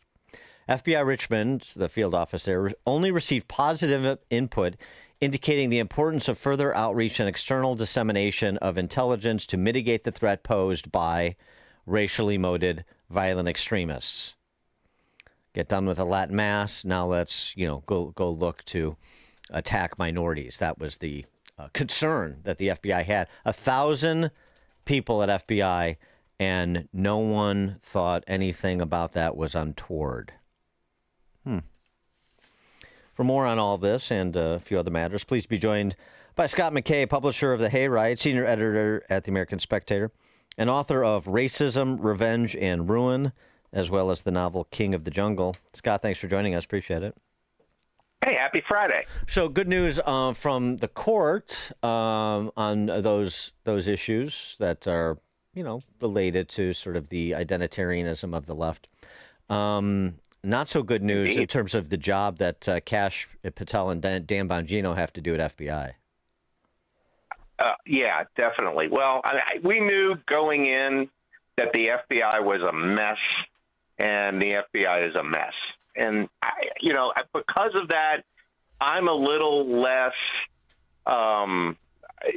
frustrated with Patel and Bongino at this point because, this is really cleaning out the Augean stables over there. And I'm not sure that the FBI is even salvageable.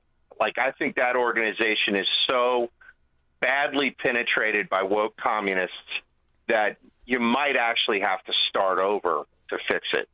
And hopefully I'm wrong about that. And hopefully there are enough people in the FBI that just went to ground during the Biden administration so that nobody actually, they figured they would be gone the minute that they would object to something like, hey, let's persecute Catholics who go to Latin Mass, in hopes that there would be, a new administration where they could actually resume being FBI agents instead of the Stasi.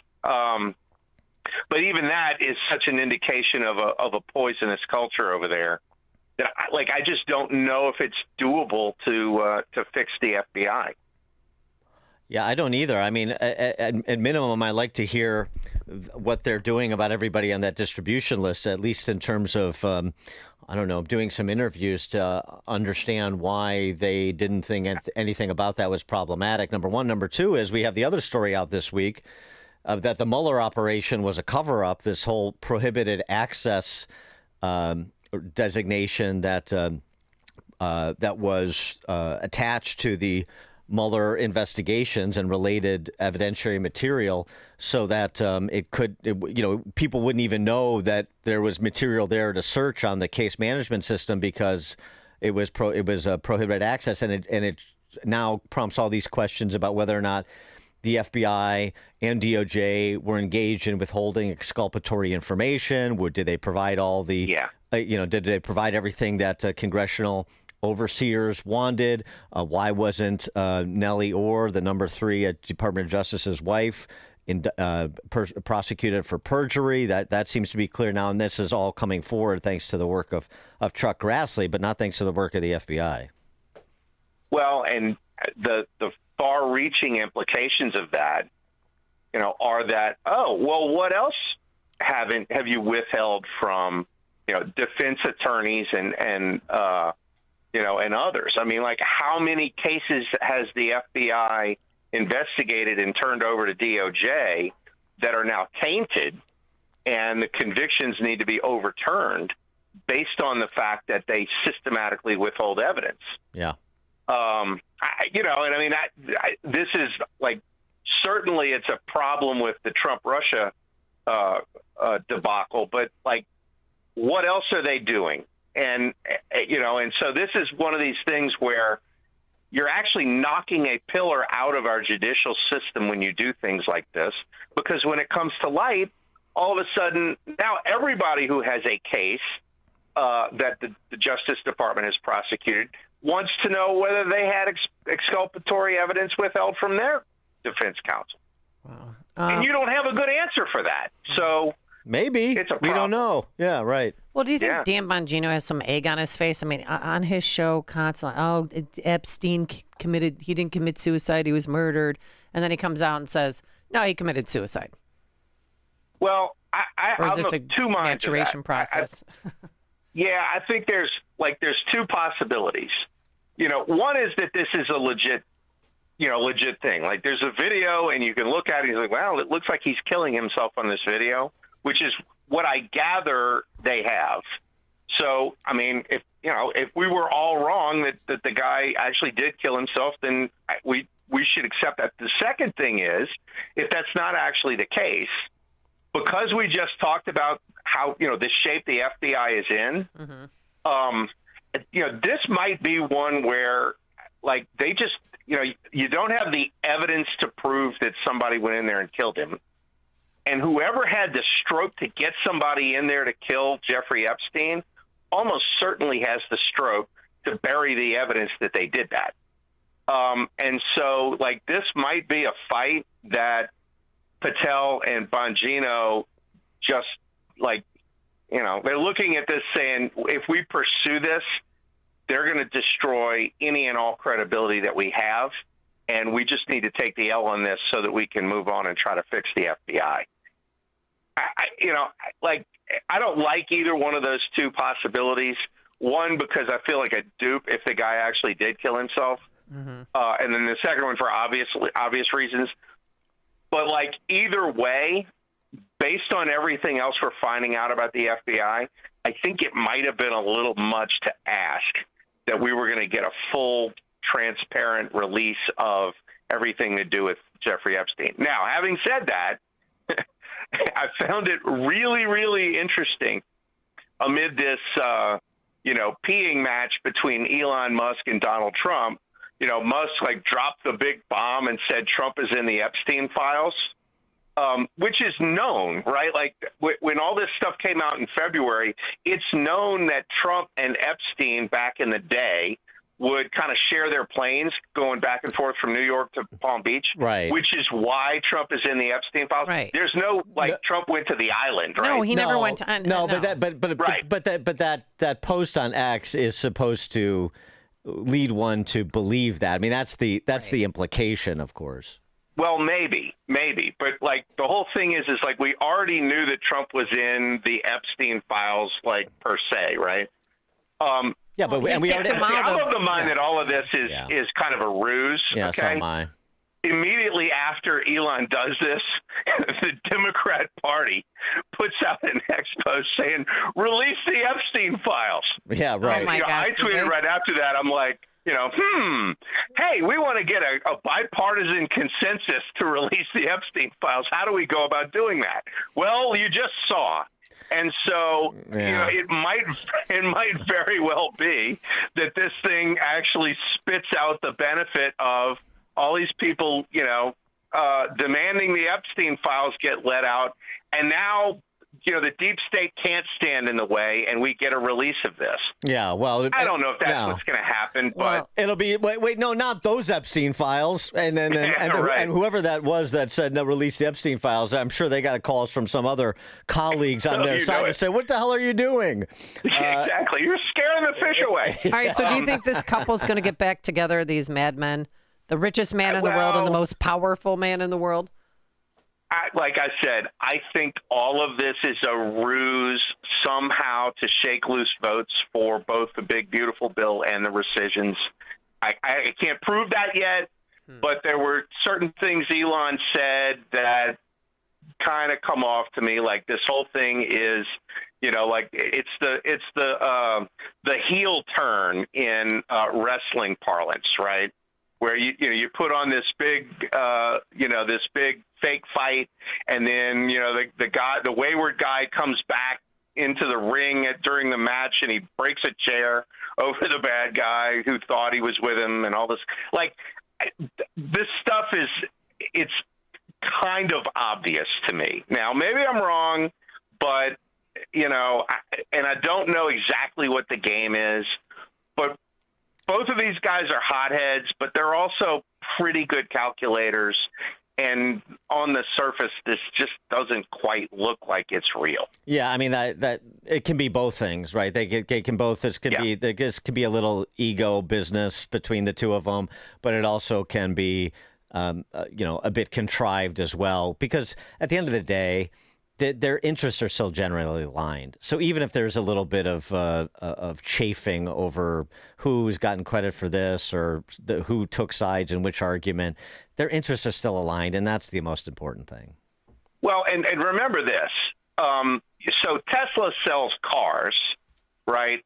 But in 3 or 4 years, Tesla's going to sell robots. Right. Like, that's what Tesla is building. And so, like, by 2028, their first, domestic robots might be coming off the assembly line.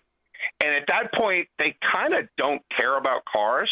But in the meantime, the people that buy Teslas are Democrats, and they hate Elon, and they don't want to buy Teslas. So this would have the effect of making the Democrats want to buy Teslas again for the next 3 years. Yeah. I mean, there's all sorts of reasons that Elon would want some perception of separation and sort of reestablishment of independence from the administration. It's not limited. It includes, but I don't think it's limited to Tesla either. It includes the Chinese Communist Party, for that matter, at least for the time being. Scott McKay, publisher of the Hayride, senior editor of the American Spectator, author of Racism, Revenge, and Ruin, as well as the novel King of the Jungle. Scott, thanks as always. See you guys. Have a nice weekend. You too, and he joined us on our turnkey.pro answer line. This is Chicago's Morning Answer. Your show keeps me alive during the week. There's nobody I'd rather listen to between 5 and 9 in the morning than you guys. On AM 560, The Answer. Signature Bank is Chicago's fastest growing independently owned business bank. It's a bank where relationships still matter. I'm Dan Proft, and I know this because Signature Bank is my business bank. Hi, I'm Tony Dreyfus, founder and president of Metropolis Coffee Company and a proud new customer of Signature Bank. We're a 19-year-old specialty coffee roaster located in the heart of Chicago. Some of your favorite restaurants and cafes serve our coffee. As a small business manufacturer, we understand the importance of working with the right bank, and that's why we made the move to Signature Bank. We were tired of the impersonal service that our large bank had provided. A friend referred us to Signature Bank, and their team was on site to understand our operations firsthand. They provided us the working capital to continue our successful business operations and to fuel our ambitions for innovation and growth. We now have the flexibility to grow at our own pace. That personal touch, you can't find that at a large bank, but we found it at Signature, and we can't thank them enough. Signature Bank helps local businesses succeed. Let Signature Bank turn your business vision into reality. Visit signaturebank.bank Member FDIC, Equal Housing Lender. The Cane Table from Penny Mustard is more than just a table. It's hosted countless brunches and long conversations with friends. It's served as an emergency office on snow days or when the kids come down with the croup. It's seen its fair share of crumbs between the leaves. Or drool from the dog waiting for food to drop. The Cane Table is made for signing important documents, holding family meetings, and painstakingly piecing together puzzles. It's headquarters for homework, craft projects, board games, and the wrapping of various gifts. The Cane's Encore chairs have been used to relax, to build blanket forts, or to help reach something on the back of the top shelf. It's not about food. It's about memories. So it's gotta last. It's made in the Midwest, so it will. For generations to come. The Cane Dining Room Table with 6 Encore chairs starting at $61.97 at Penny Mustard. 7 locations throughout Chicagoland. PennyMustard.com. Better versions of what people want. Penny Mustard Furnishing. Welcome back to Ask Hasselus. How do you get pee out of an old mattress? By trading in that old mattress for a new Beauty Rest or Sealy Posturepedic. But that'll cost a lot of money. Not at Hasselus Mattress. Through Monday, trade in your old mattress and get additional savings of $248 off a queen and $348 off a king. Plus, next day delivery and haul away of the old mattress for pee. What was that? Sorry, I meant for free. Sure you did. Open 9 to 9. Find an employee-free showroom near you at Hasselus.com. AM 560, The Answer. All right. Coming up on Chicago's Morning Answer. We'll talk June job numbers and Q2 GDP expectations, market distribution for your assets. We'll talk about it all with our friend Jim Perry, Perry International Capital Partners at 808.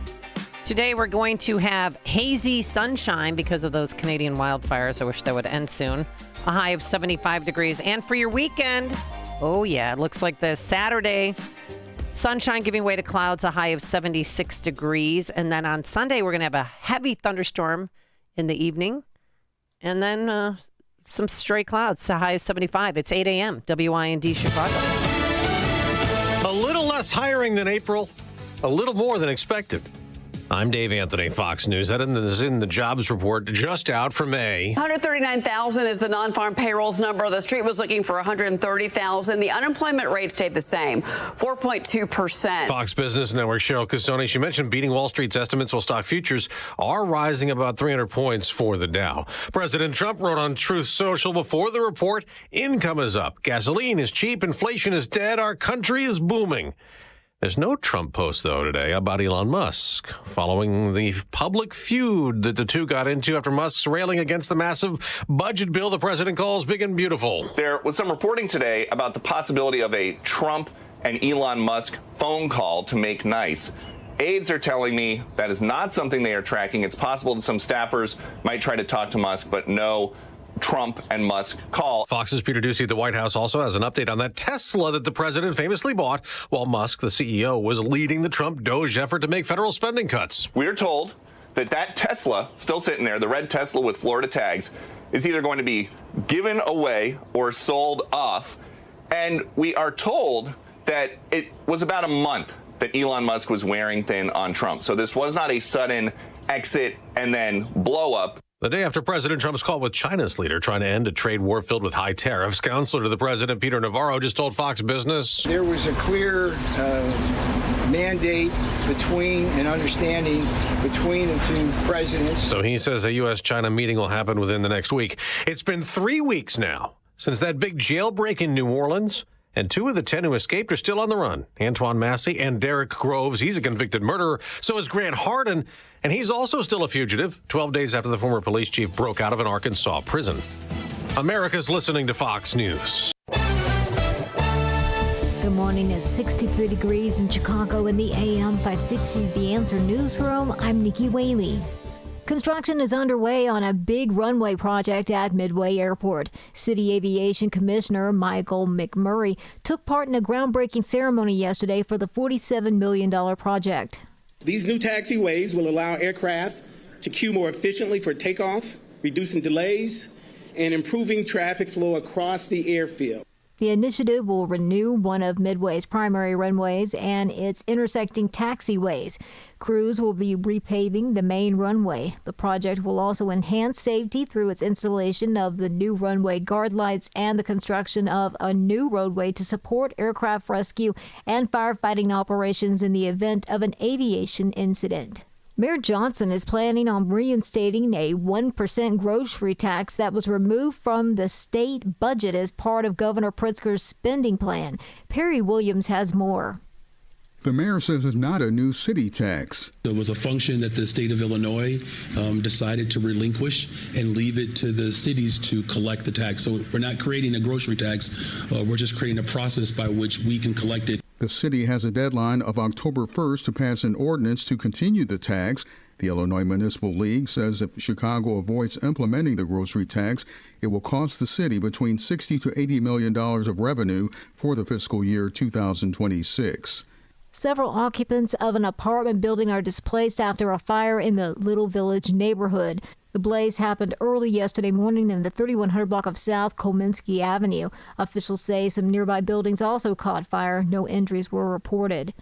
News is a service of almostfreeteeth.com. Overpaying for dental implants is over. If you have a Blue Cross Blue Shield PPO or FEP, you could save 90% off on average to get your smile back. Learn more and check if you qualify at almostfreeteeth.com.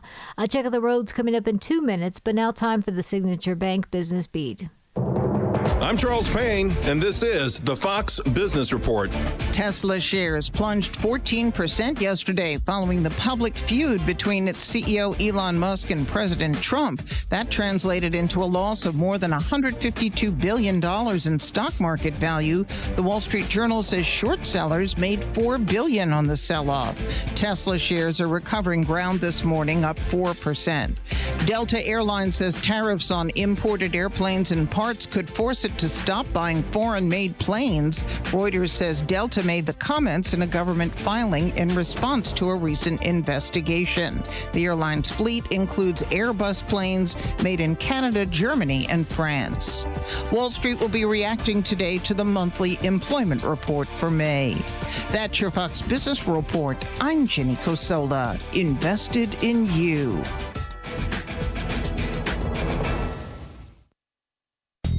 Make sure that you never miss a day of Dan Proft and Amy Jacobson when you subscribe to the Chicago's Morning Answer podcast, presented by Signature Bank. Listen to the entire show each day on demand with limited commercial breaks. You can subscribe today for free at 560theanswer.com and click on podcasts or search for Chicago's Morning Answer on Apple Podcasts, Spotify, Google Podcasts, or wherever you listen to podcasts. Wow. At the time of this being written, both gold and silver are up some 40%. That's 40% in just 1 year. In fact, this past year, gold has broken all-time historic records by hundreds of dollars an ounce. And unlike all other financial instruments used today, that historic record goes back thousands of years. In times like these, prices have never been better on most collector and gold coins. Fox Valley Coins in Naperville is trying to keep up with demand. So they're paying the most ever on not only most gold coins and bars, but also those old coin and paper money collections. They're especially looking for the scarcer dates and higher grade coins. Take advantage of the record high market price and our huge demand now, whether you're buying or selling, or just want to find out their worth. Fox Valley Coins is the place to go. Fox Valley Coins is on Route 59, just one light north of I-88 at the Naperville-Warrenville border. Family owned, integrity since 1981. Hi, I'm Ken Mariotti, owner of Woodland Windows and Doors, a third-generation family-owned business since 1969. We know you're bombarded by choices when shopping for new windows or doors, so we're inviting you to experience the Woodland difference. For decades, we have been transforming living spaces with Marvin Windows, a fifth-generation family business. Marvin replacement windows have been known to increase the warmth of your cold rooms by 10 degrees. Think about that, 10 degrees warmer. When you welcome Woodland into your home, you will get a product expert to transform your living spaces, full-time, dedicated professional installers that you can trust in your home, along with the best products like Marvin. These are the reasons we're proud of our 5-star reviews and family legacy. No gimmicks, no pressure, and upfront pricing are why Woodland Windows and Doors is your trusted window and door expert in Chicagoland. Visit woodlandwindows.com to book your free in-home expert consultation. That's woodlandwindows.com, or stop by our showroom at the corner of Lake and Geary in Roselle. When you're hiring, have you ever felt like you're missing out on meeting truly great candidates for your roles? It seems impossible to find them, but they have to be out there somewhere, right? Well, they're not hard to find when you know where to go, and that place is ZipRecruiter. And right now, you can try ZipRecruiter for free at ZipRecruiter.com/free. ZipRecruiter helps 10 million people with their job search every day. And because these people are actively looking for jobs just like yours, it's easy to find the right person right away. In fact, 4 out of 5 employers who post on ZipRecruiter get a quality candidate within the first day. But if you're not using ZipRecruiter, you're missing out. So see what it's like when the impossible is easy. When you go to ZipRecruiter.com/free right now to try ZipRecruiter for free. Once again, that's ZipRecruiter.com/free. ZipRecruiter.com/free. Never miss out on great candidates with ZipRecruiter. From the Team Hochberg Traffic Center, I'm Nikki Whaley. On the Edens inbound from Lake Cook to Montrose, 15 minutes. Outbound, about 16 minutes. On the Kennedy inbound from Montrose to the Byrne Interchange, 29 minutes. Outbound, 35 minutes. On the Eisenhower inbound from Wolf to the Old Post Office, 33 minutes. Outbound, about 19 minutes. On the Stevenson inbound from the Tri-State to Lakeshore Drive, 30 minutes. Outbound, about 18 minutes. And on the Dan Ryan inbound from 95th to the Byrne Interchange, 24 minutes. Outbound, about 12 minutes. And on the Chicago Skyway westbound from the Indiana State Line to the Dan Ryan, 7 minutes. And the opposite direction eastbound, 4 minutes. Chicago's Morning Answer continues next, but now a check of your forecast from the National Weather Service. A bit of hazy sun, a high today 75, clearing tonight low 55, sun and clouds tomorrow, the high 76, a heavy thunderstorm on Sunday, high Sunday 77, stray showers on Monday, the high at 75. I'm Steve Williams on AM 560, The Answer. Get the latest weather, traffic, and news updates online at 560theanswer.com. Now, from the Signature Bank Studios, this is Chicago's Morning Answer with Dan Proft and Amy Jacobson on AM 560. The Answer.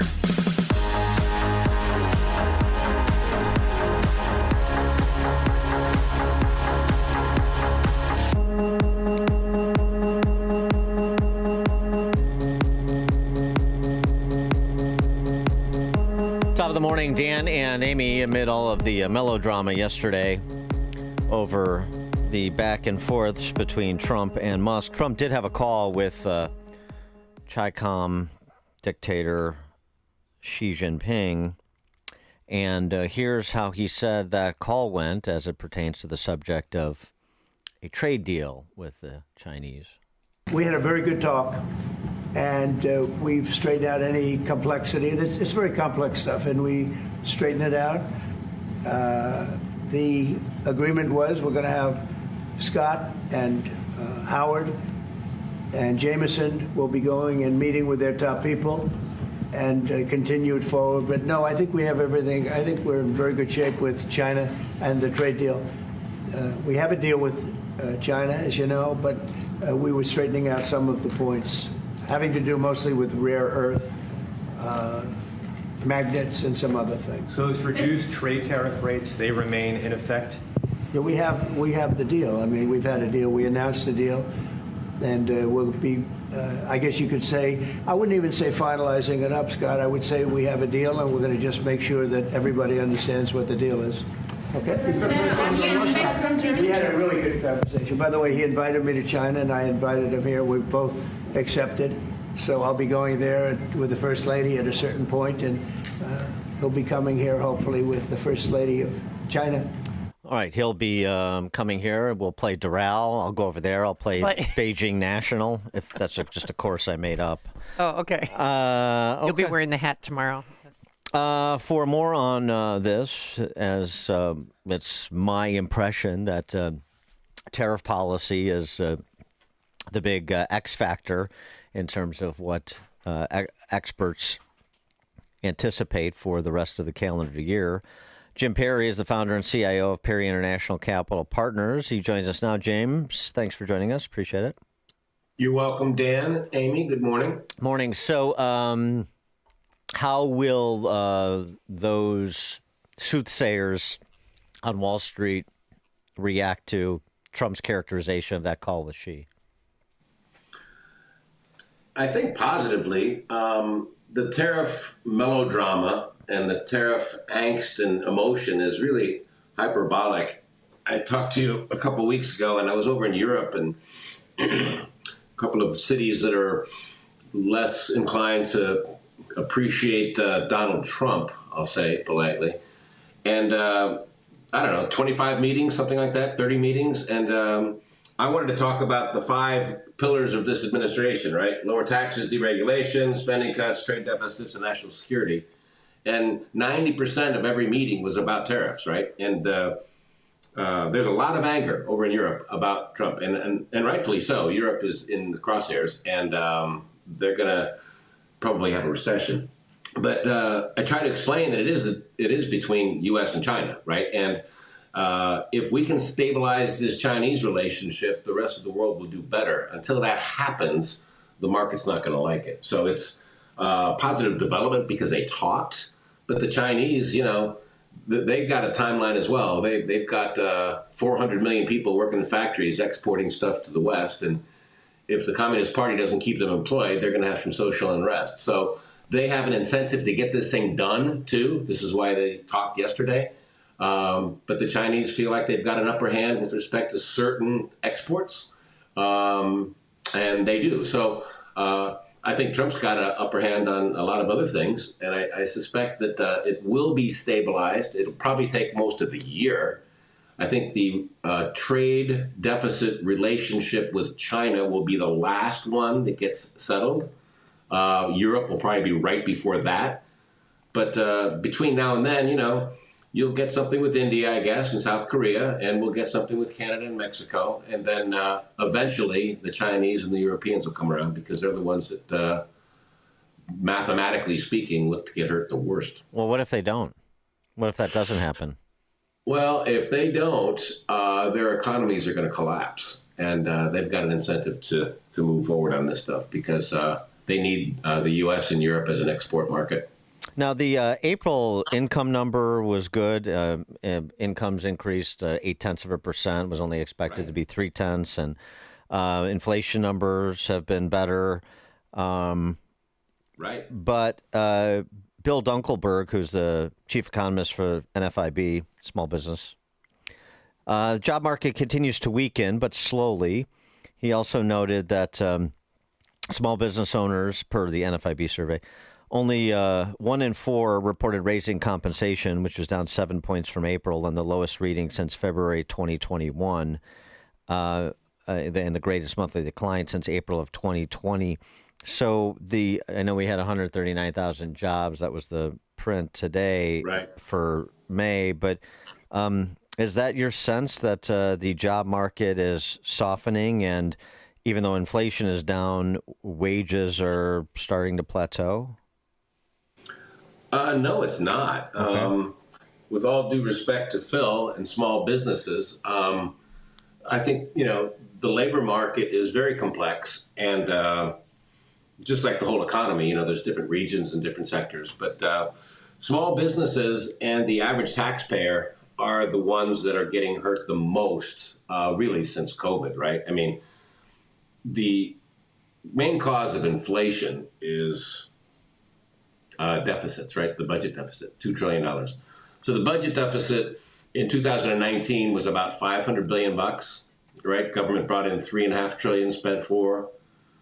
24 last numbers, government brought in 5, spent 7. So the deficit is $2 trillion. So the budget deficit is quadrupled, and that's the main cause of inflation. And it hurts small businesses the most. And profit margins of small businesses have a lot it's much more difficult for small businesses to offset price increases. So that's the weakest part of the U.S. economy with respect to jobs, and they are also the voters and taxpayers. So they want lower inflation.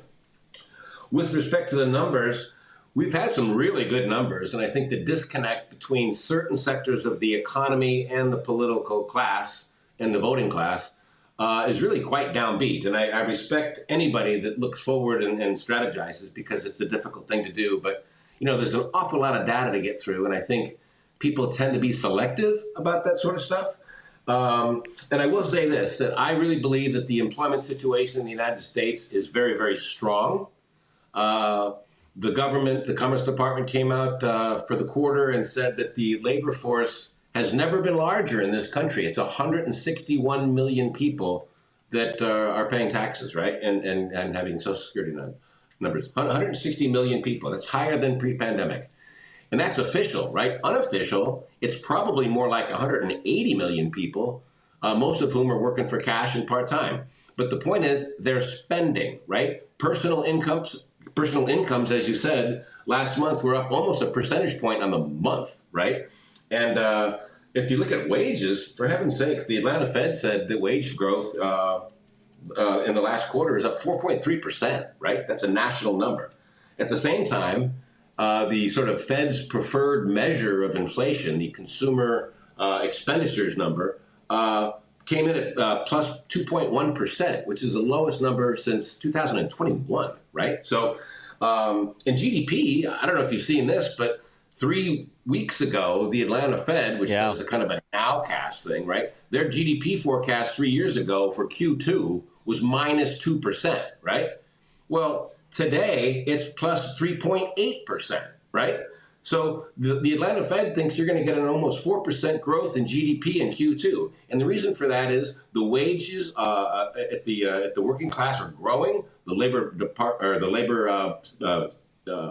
situation in the country, the employment labor force has never been larger, and consumer spending continues to drive GDP. Personal consumption last quarter was up 5.7%. That's 3/4 of GDP. That's a huge number, right? Business investment was up 5%. Durable good orders were up 9.2%, and government spending, which is what we'll talk about in a minute, was up 6.4%. So why are these numbers not making headlines, and why do people in certain sectors of the economy, like economists for the Small Business Association, not talk about that? It's just kind of the disconnect sort of surprises me. Well, if you believe, the numbers that have come in are the numbers, but if you believe like the Atlanta Fed's projection, then why are you rebalancing out of equities as you announced? Well, good question. Up until about a month ago, I was 87.5% overweight in the equity market, right? I'm now at 70%. That's for the whole portfolio. So I'm really quite long still. Yeah. I'm a little bit concerned about the broader market and the Dow Jones Industrial Average because, any given stock that gets slammed hits the Dow pretty hard every day. Tesla being one, United Health being another. But I think that, investors need to look at really what's going on in this economy, where the job growth is coming from, and where businesses are investing. And it doesn't take a genius. It's the AI revolution. And it is real. It is driving the economy. The government's behind it. And it's an economic Cold War against China that this country cannot afford to lose. Well, and speaking of AI, in the House version of the BBB, 10-year ban on state regulation of AI, and the provision in the Senate version of the BBB requires states not to regulate AI if they want access to federal broadband funding. So House and Senate Republicans are trying to put the clamps on the regulatory state when it pertains to AI, and basically let 1,000 flowers bloom, as they say. So that's going to be good news for this AI arms race. Yeah, I think so. I mean, the government does have a responsibility to help foster and support a responsible artificial intelligence environment going forward. And I think there's a lot of risks to that. And I'm not sure a lot of these guys in elected positions really understand the complexities of it. But what I will say is that... I'm sure they don't. Yes. Right. Yeah. I mean, I don't understand. I don't know that, Bill. I'm not a political guy. I look at the markets and investment returns from an independent standpoint. I'm trying to make money for my investors. I don't want to get involved in some of the things that may or may not come. But what I will say is this: if you look at investment in AI, Dan, and we've talked about this, in 2024, American businesses spent $1.7 trillion on the AI build out in the year. And that's CapEx, that's after tax spending, right? And if you think about the GDP at 3%, you're talking about an investment number after tax of over 5% of GDP, right? And all the numbers that I look, and I'm going to be writing a deep dive on artificial intelligence this weekend. It's sort of half done. But the point is that the government and business expenditures toward the AI build-out by 2029 are expected to be $8 trillion, right? From 1.7, right? So you're talking about, 20% of GDP. So no matter what a politician says, or no matter what, one of these AI guys say, or which AI chat group is better or not, the fact is that it's a race, and it's not slowing down, and it is going to transform the U.S. economy, which is very, very bullish for everybody that lives here. This is a sort of a one-off question, but just because it's such an interesting case study and it's not getting the attention I think it deserves. I'm talking about Midway in Argentina, which I've been talking about all week. Right. Argentina's economy in April grew at 8% year over year. That was just April. Do you look at something like what the Midway miracle, if you will, in Argentina and say, this is an opportunity to make money so long as this guy's in power? We should be looking at investment opportunities in Argentina? Right. Well, so, this is a really good point, and I've talked about this a lot, and I'm quite impressed with what he's done down there. And he's an economist, by the way. So and not only has the economy been growing in Argentina at a tremendous rate, but why is it doing that, do you think? I mean, and why can't we do it here? So what he did really, the underlying story was, when he took office, inflation in Argentina was running at like 200% a year, right? He cut government spending. Yes. What's inflation in Argentina right now? It's 5%, down from 200, right? Wow. Because why? Deficit spending and fiscal largesse has been eliminated, and the economy is booming. And the politicians in Washington should understand that. If you reduce government spending, inflation expectations will go down, interest rates will go down, and the economy will boom, and the stock market will follow. So it's a pretty simple playbook, and you'd think people would kind of go, gee, all we have to do is cut inflation, right? And the monthly inflation numbers, again, they're getting better, they're 2.1%, but they're still rising, right? And this is why people are so upset, small businesses and households, because why? Inflation since 2019, pre-pandemic, prices on aggregate are still up over 20%, right? So household incomes and disposable incomes are still under pressure for households and small businesses. But corporations are able to use inflation, especially technology numbers. And, I'll just give you a little quick number just so that your listeners can understand this. So NVIDIA's earnings came out last week, right? And, again, you just have to kind of get your head around this, but their revenues in the quarter were up 69% in Q1 from Q1 24, 69%, right? Their profits were up 37%. After writing off about $8 to $10 billion worth of investment in China. If not for that, their profits would have been up 52%. And the earnings in the top 10 or 20 big cap mega scalers are up over 25% in the quarter. So these guys like inflation. Big corporations enjoy inflation because it gives them more pricing power. These profit margins at some of these places like NVIDIA and Microsoft and Google, they're at 30 and 40%, right? And in NVIDIA's case, it's like 75%. So inflation is really good for the big hyperscalers because they don't have to borrow money. They can use it from cash flow.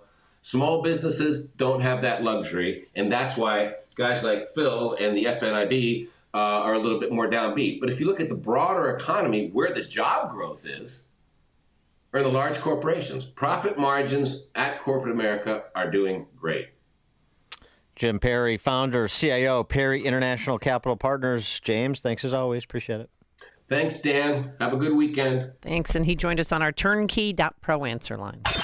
Before you see it on TV, share it on Facebook, or read about it in the paper.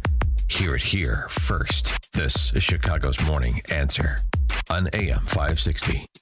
The Answer. Big news. Newsmax just went public on the New York Stock Exchange. And millions like you are joining our news revolution. Newsmax is now the 4th highest rated news channel, just behind CNN. Reuters says we're one of the top news brands in America. 40 million Americans go to Newsmax for shows with Rob Schmidt, Greta Van Susteren, Rob Finnerty, and more. So download our free Newsmax app on your smartphone or TV and start watching. President Trump says Newsmax is truly terrific. Get the free Newsmax app and check out Newsmax shares on the stock exchange. Go to newsmaxinvest.com. That's newsmaxinvest.com. This is not an offer to buy or sell securities, nor shall there be any sale of securities in any jurisdiction in which such an offer would be unlawful. AM 560. The Answer. Open mic! Open mic Friday! Call in now! Open mic Friday! Top of the morning, Dan and Amy. It is that time of the week, Open Mic Friday, where we take your calls. 312-642-5600, turnkey.pro answer line. With comments, concerns, compliments, criticisms, general crackpottery, we will take it all. And Turnkey.pro founder David Kolsak is sunning himself in Mexico this week. So no David Kolsak. We'll get right to your calls. 312-642-5600, Turnkey.pro answer line. But before we do, I wanted to just reintroduce the story we led the show with today. People want to comment on that, talking about the murder of Chicago police officer Crystal Rivera that happened last night at 82nd and Drexel. Here was Superintendent Snelling providing the details on what happened. Yesterday, at approximately 9:50 p.m. in the 8200 block of South Drexel, our officers, 6th District TAC Team, were attempting to make an investigatory stop of a subject they believed to be armed. At that time, the subject fled. The officers gave chase on foot, and the subject was pursued into an apartment. When the officers followed into that location, they were then confronted by a second person who was in that apartment, who was armed with a rifle pointed at the officers. At some point, the officer discharged a weapon. Our officer was struck. She was then transported by assisting units to the hospital here, where she later succumbed to her wounds. I understand one of the suspects was killed by police, and I think another one is in custody. They have a few people in custody right now. Nobody officially charged as of now, but she's 36 years old, on the force for 4 years, has a child, and it's just heartbreaking. BLM Brandon, the mayor, was on scene as well. He had this to say. The entire city of Chicago is grieving and mourning together over this tragic loss of one of Chicago's finest. This young woman served honorably and courageously. I'm calling on the entire city of Chicago to keep this officer's family in your prayers, along with our entire police department. Her young, energetic, and bold approach towards keeping us safe is the memory that we will honor. And I will assure that our police department has everything that it needs in order to render justice. They said, we know that God understands our sorrows, and through him, we can gain trust and comfort in knowing that this too shall pass. Fellow officer said she showed up every day. She's hardworking, bold, dedicated to protecting others. And this is, according to CBS News, after she was shot, they rushed her to a hospital in a police vehicle. That vehicle caught on fire due to a mechanical issue, and then she was moved to another vehicle and then taken to University of Chicago Medical Center. So Crystal Rivera, unfortunately, joins the ranks of Enrique Martinez and Luis Huesca, Ariana Preston, Andres Vasquez Lasso, Ella French, police officers killed in the line of duty in the city of Chicago. And the endemic violence in Chicago, claims another Chicago police officer. 312-642-5600, turnkey.pro, answer line. Eduardo in Tampa Bay. Yeah, good morning, Dan and Amy. Before I get to my story here, I used to be on 39th in California, just half a mile from 43rd in California. Yeah. Way to go, Mayor Johnson. You know that Smith & Wesson Mexico lawsuit? You know, I think Todd Bestman said that. He's an expert on what's going on in immigration. You know, the Mexican military is selling guns to the cartels. I don't think that's any surprising. In Belgium, in Brussels, a suburb of Brussels, they're having drug wars. There's a lot of cocaine going to the port of Antwerp. Okay. So, thanks for the call, Eduardo. Appreciate it. Karen in Beecher. Oh, good morning, darlings. I want to suggest some crack pottery. I've become persona non grata, essentially, with all the local community theaters because of my stances on COVID and my support for Trump and Darren Bailey, yada, yada. So, Dan, I want to see if you can do Reader's Theater with me. You have perfect subtext, intonation, and I think our first production should be Who's Afraid of Virginia Woolf? With you as George, yes, and me as Martha. And we could just sit there and smoke cigars and drink whiskey. Okay. I'd pay to see that. What community theater are we doing this at? Well, I have a certain restaurant in mind we could do it. Oh, we could do that, sure. Okay. Uh-huh. It's like cigar night. All right. Just with you and Karen. Well, I mean, you're gonna, you've got the Elizabeth Taylor shoes to fill, so you've got the bigger job before you. But yeah, I can fill those shoes, baby. I believe you. I believe you. All right. Well, all right. I'll get my people in touch with your people, and we'll see what we can work out. Fantastic. Thank you, Karen. Tom in Cherville. Yeah, I believe that this feud between Musk and President Trump is staged in order to improve on the bill and to throw a bone to the media to give them something to talk about while they make improvements to the bill, so that because something has to pass, but they can pass something just a little better than this. Thanks for the call. It's not going to pass in the Senate right now, right? Because you can't have more than 3 Republicans defect. I mean, you've got Ron Johnson, Rand Paul, Mike Lee, and who's the other one that's on the fence? Yeah, Thune was Thune addressed this the other day. We'll have to pull that, but you can sort of read between the lines that look, they have to get the tax cuts extended. Oh yeah. I mean, that's a no-brainer. And so because it is in their electoral interest to make sure that gets done, there may be some holdouts, but they're going to get it done.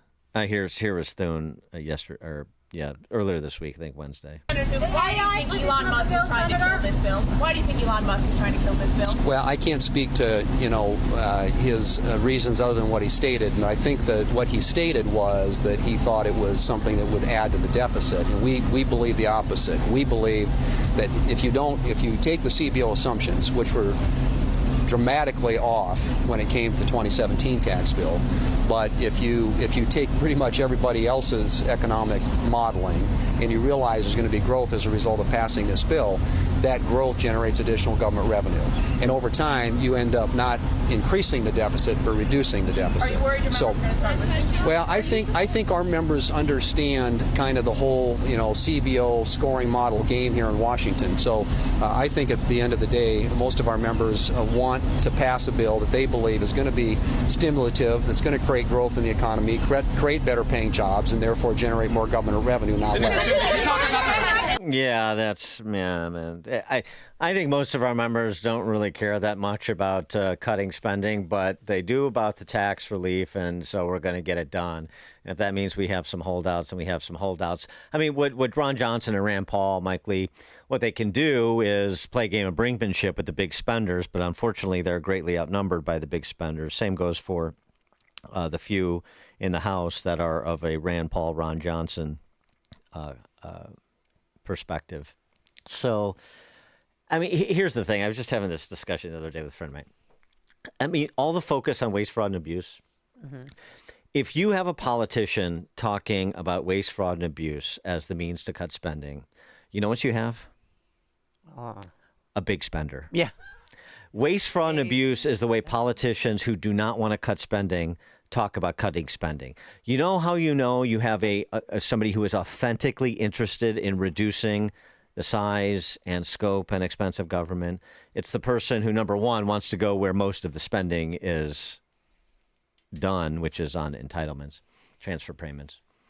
And secondly, is informing their perspective by asking the predicate question that Team Malay asks in Argentina. Is this something the government should be doing? And if no, we don't reduce it, or we don't reduce the rate of growth of doing it, we stop doing it. We're getting out of that business. But that's not a question that's being asked, generally speaking, including within the Republican caucuses. So that's the realpolitik of it. And I think if Elon Musk didn't understand it before, he certainly has come to understand what paradigm change is up against in terms of the inertia inside the Beltway, which is why this idea that he's really upset with Donald Trump about this BBB, and all of a sudden, sometime between Friday, when he was looking around in terms of where he's going to display the golden key to the White House, and Monday or Tuesday, he figured it all out, and now he's apoplectic about it. Come on. No. He knew it going in. Or he certainly knew it by the time he was going out. Jeff and Addison.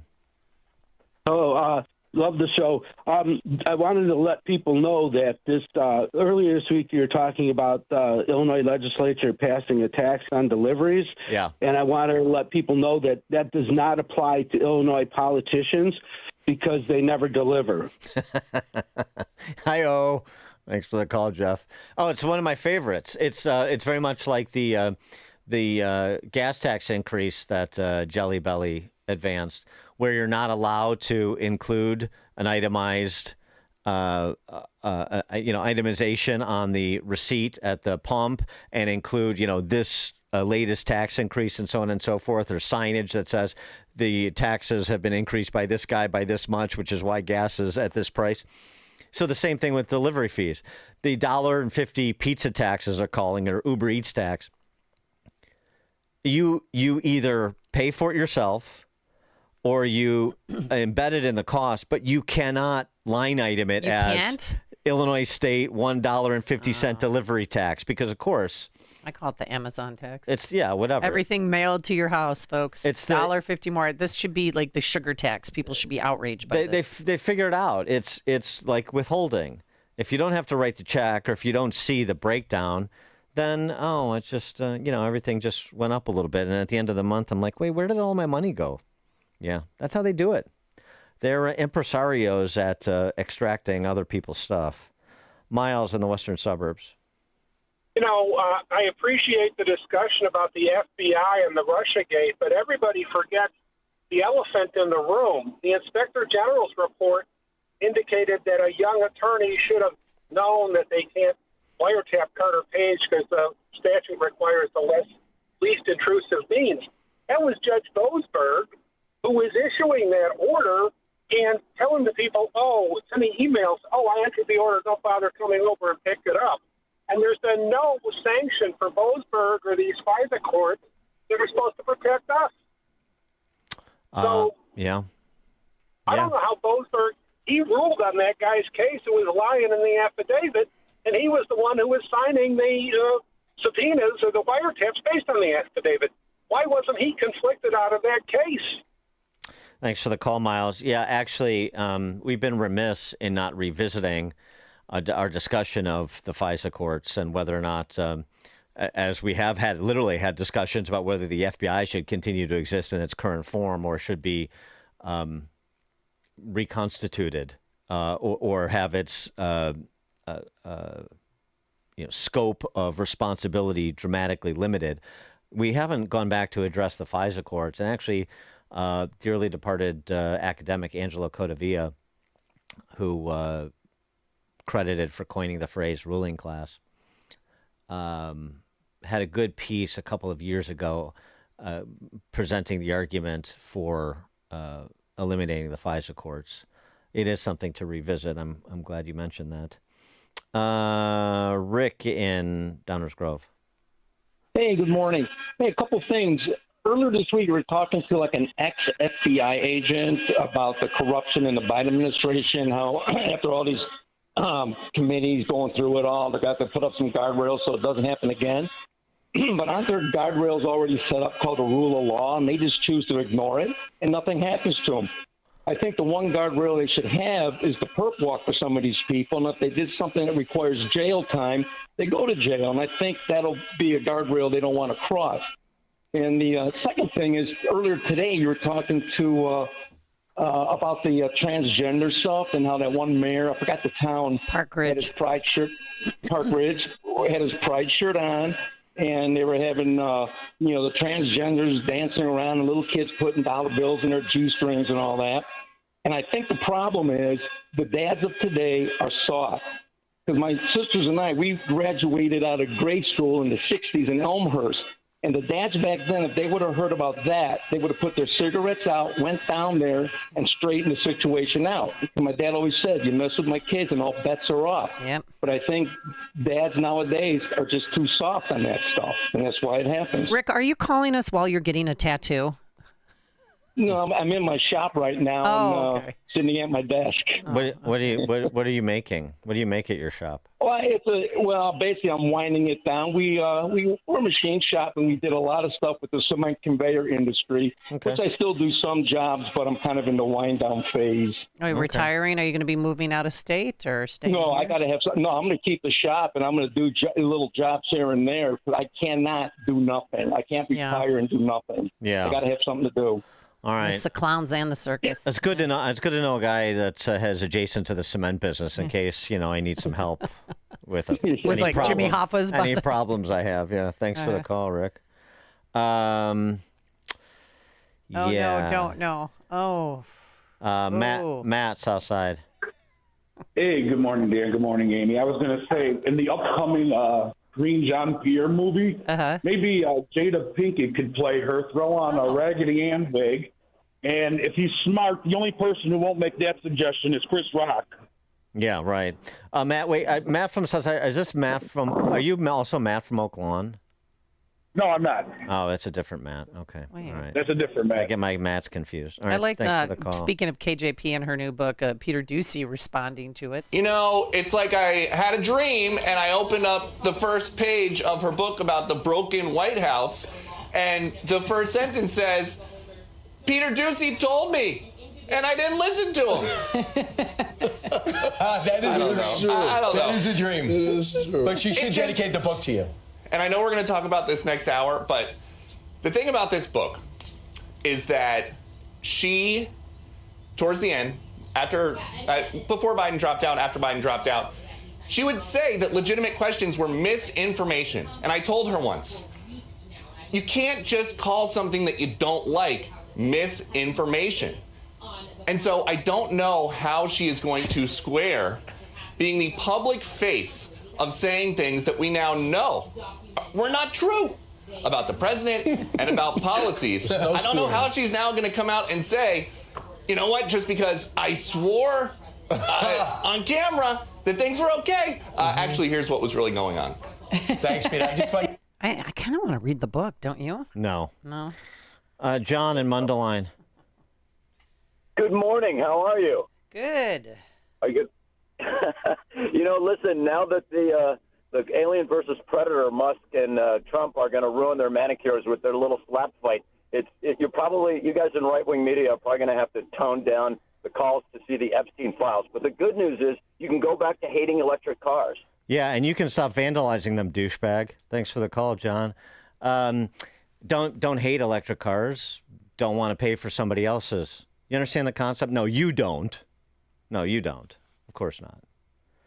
But I know you spent all week coming up with those pithy one-liners, so congratulations. How'd that work out for you? Like you thought it would?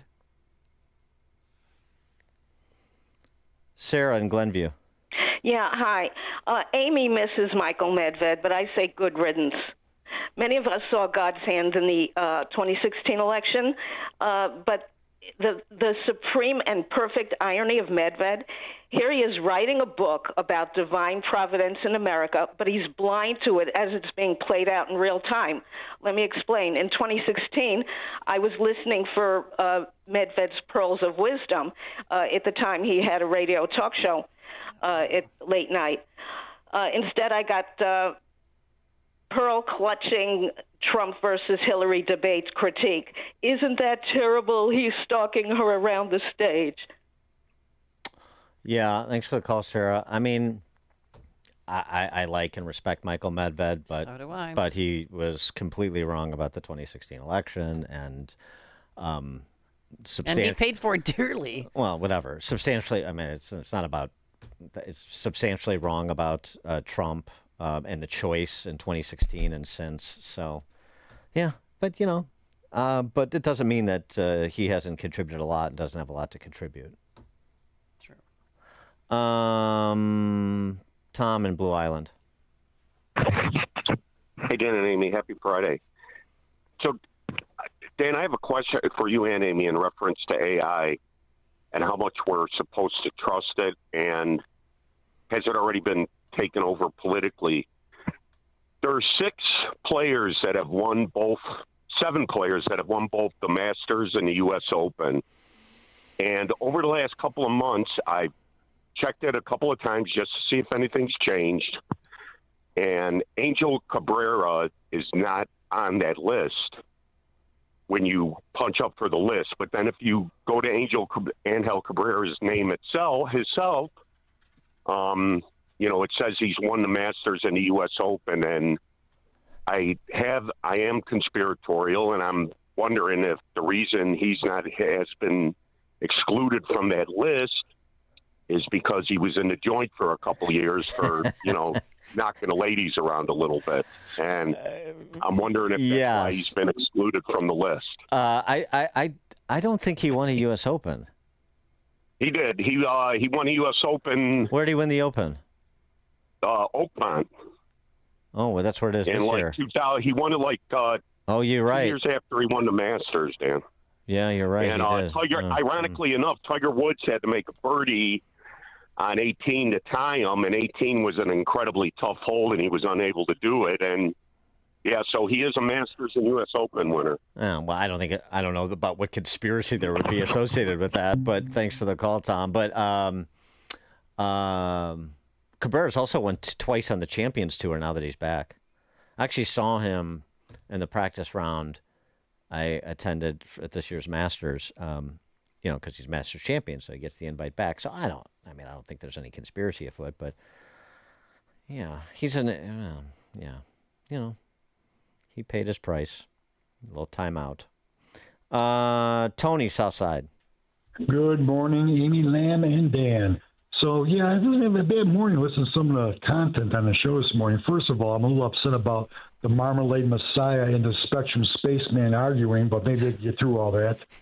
Other than that, what's this thing I hear about? There's a lesbian gay Hall of Fame. Yeah. Is this using my tax money? Is this true? Yeah. Kelly Cassidy, State Representative Kelly Cassidy is a 2014 inductee, as I believe every member of the Chicago Cubs.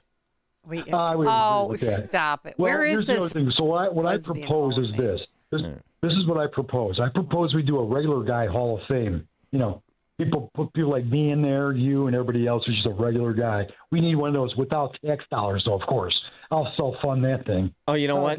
You know what, Tony? You know, like that. We should have a 12-foot statue of Tony from the South Side in front of that regular guy Hall of Fame, sort of, you know, to draft off of the sort of every woman 12-foot statues of black women in Manhattan. We could do that, and then maybe put the Columbus statue right next to it. Yes. That'd be nice. Yes. Okay, guys. Thanks, Tony. Appreciate it. There is. Yeah, there's a gay and lesbian Hall of Fame. Where is it? You know, in Boys Town somewhere. Oh, Where do you think it is? I mean, I don't know. I live there. I drive through there all the time. I've never seen it. I've never seen it celebrated. I don't know. I like that there's a Hall of Fame, too. It's not like for, like, like how is Kelly Cassidy just a state rep? For what? She's just a champion for, you know, identitarianism. Oh, okay. All right. I mean, like, if, I don't know. Like, it's just like, how about, the whole idea is like, it'd be, like, based on your sexual orientation. That's, even if you are a person who accomplished great things, the lead is going to be gay. Is that how you want to? I just don't understand people like that.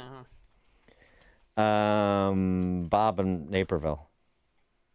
Yeah, actually, Bob on I-65 headed south. Disc golf in northern Indiana today. But where are you playing? Right at Carmel. Really nice course near Carmel. Where? I have friends in Carmel. Hold on. You heard me say disc before golf, right? Did you say disc? Frisbee golf. Disc golf. Frisbee. Frisbee golf. Oh, no. Okay. Yeah, I've been playing it for 20 years, and for a 64-year-old dude, I can still throw it the length of a football field. So, anyway, I tried to call earlier. Great. Yeah, I guess. Great show Wednesday. Brian Westbury. I had the chance to cross paths with him numerous times during my business career. Heard him speak numerous times, but hearing him for 25 minutes, followed up by Alan Dershowitz. I mean, these guests and your network. I mean, what you do. If you could replicate your audience by just 10%, we'd never have another Democrat in office, because it's so much common sense. But anyway, I tried to get in on Wednesday with with somebody playing KJP, and I think the perfect person would be Krusty the Clown from The Simpsons. Yeah, thanks for the call. No, that is a cartoon character, but I guess you could do an animated KJP iteration of Independent. I've been looking into this Chicago LGBT Hall of Fame. Yeah, I don't think there's an actual structure. They list inductees from 2024 on the list is Sean Lewis from Channel 9. You know, and other people. Another Antonio King. For reading a teleprompter, we okay. The Pantheon. Oh gosh. Scott and Sycamore. Morning, Dan and Amy. How are you? Good. You know, I keep people and Elon talk about, Trump and the Epstein files. That would have been brought out a long time ago by the Democrats if it was actually true. But what's scarier is the fact that they're so focused on Trump being in those files, but they keep ignoring the people who are actually went to the island and are on those files. Yes. Thanks for the call. Right. I mean, and yeah. I guess they have events though. The Chicago LGBT Hall of Fame. Mm-hmm. I don't know. I guess The Hall of Fame's online presence allows anyone to visit anytime. Induction ceremonies are typically held at various venues, such as the Chicago History Museum and so forth. Oh, okay. Well, whatever. Oh, it was something else. It was like a gay and lesbian center that we funded or something. Yeah, I think that was it. It's tough to keep track of it all. By the way, just a quick aside, I can't end the week without mentioning in passing some good, maybe good news. I don't know. With respect to the White Sox, Jerry Reinsdorf, the news that the White Sox that have entered into a long-term investment agreement with billionaire Justin Ishbia provides that from 2029 to 2033, Reinsdorf will have the option to sell the controlling interest to Ishbia. After the 2034 season, Ishbia will have the option to acquire the controlling interest. In the event of any such future transaction, all limited partners of the Sox would have the opportunity to sell to Ishbia at that time. I mean, 2029, 2020, I mean, okay, that's 4 years away. How about you moving that up? Although, you know, Ishbia got into that whole controversy on the North Shore with this huge palazzo he's building up there, and I don't know. I don't know. I don't know if that would be an improvement or not. I mean, it'd be hard to be worse, but I'm just sort of spitballing. But I did want to mention it in case anybody wanted to weigh in on the prospect of Reinsdorf's ownership of the Sox sunsetting here in the not too distant future. That should help. Tim and Zion.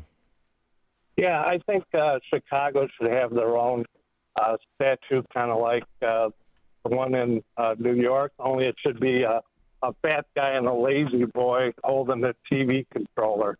There you go. Right. Our mascot. Thanks for the call, Tim.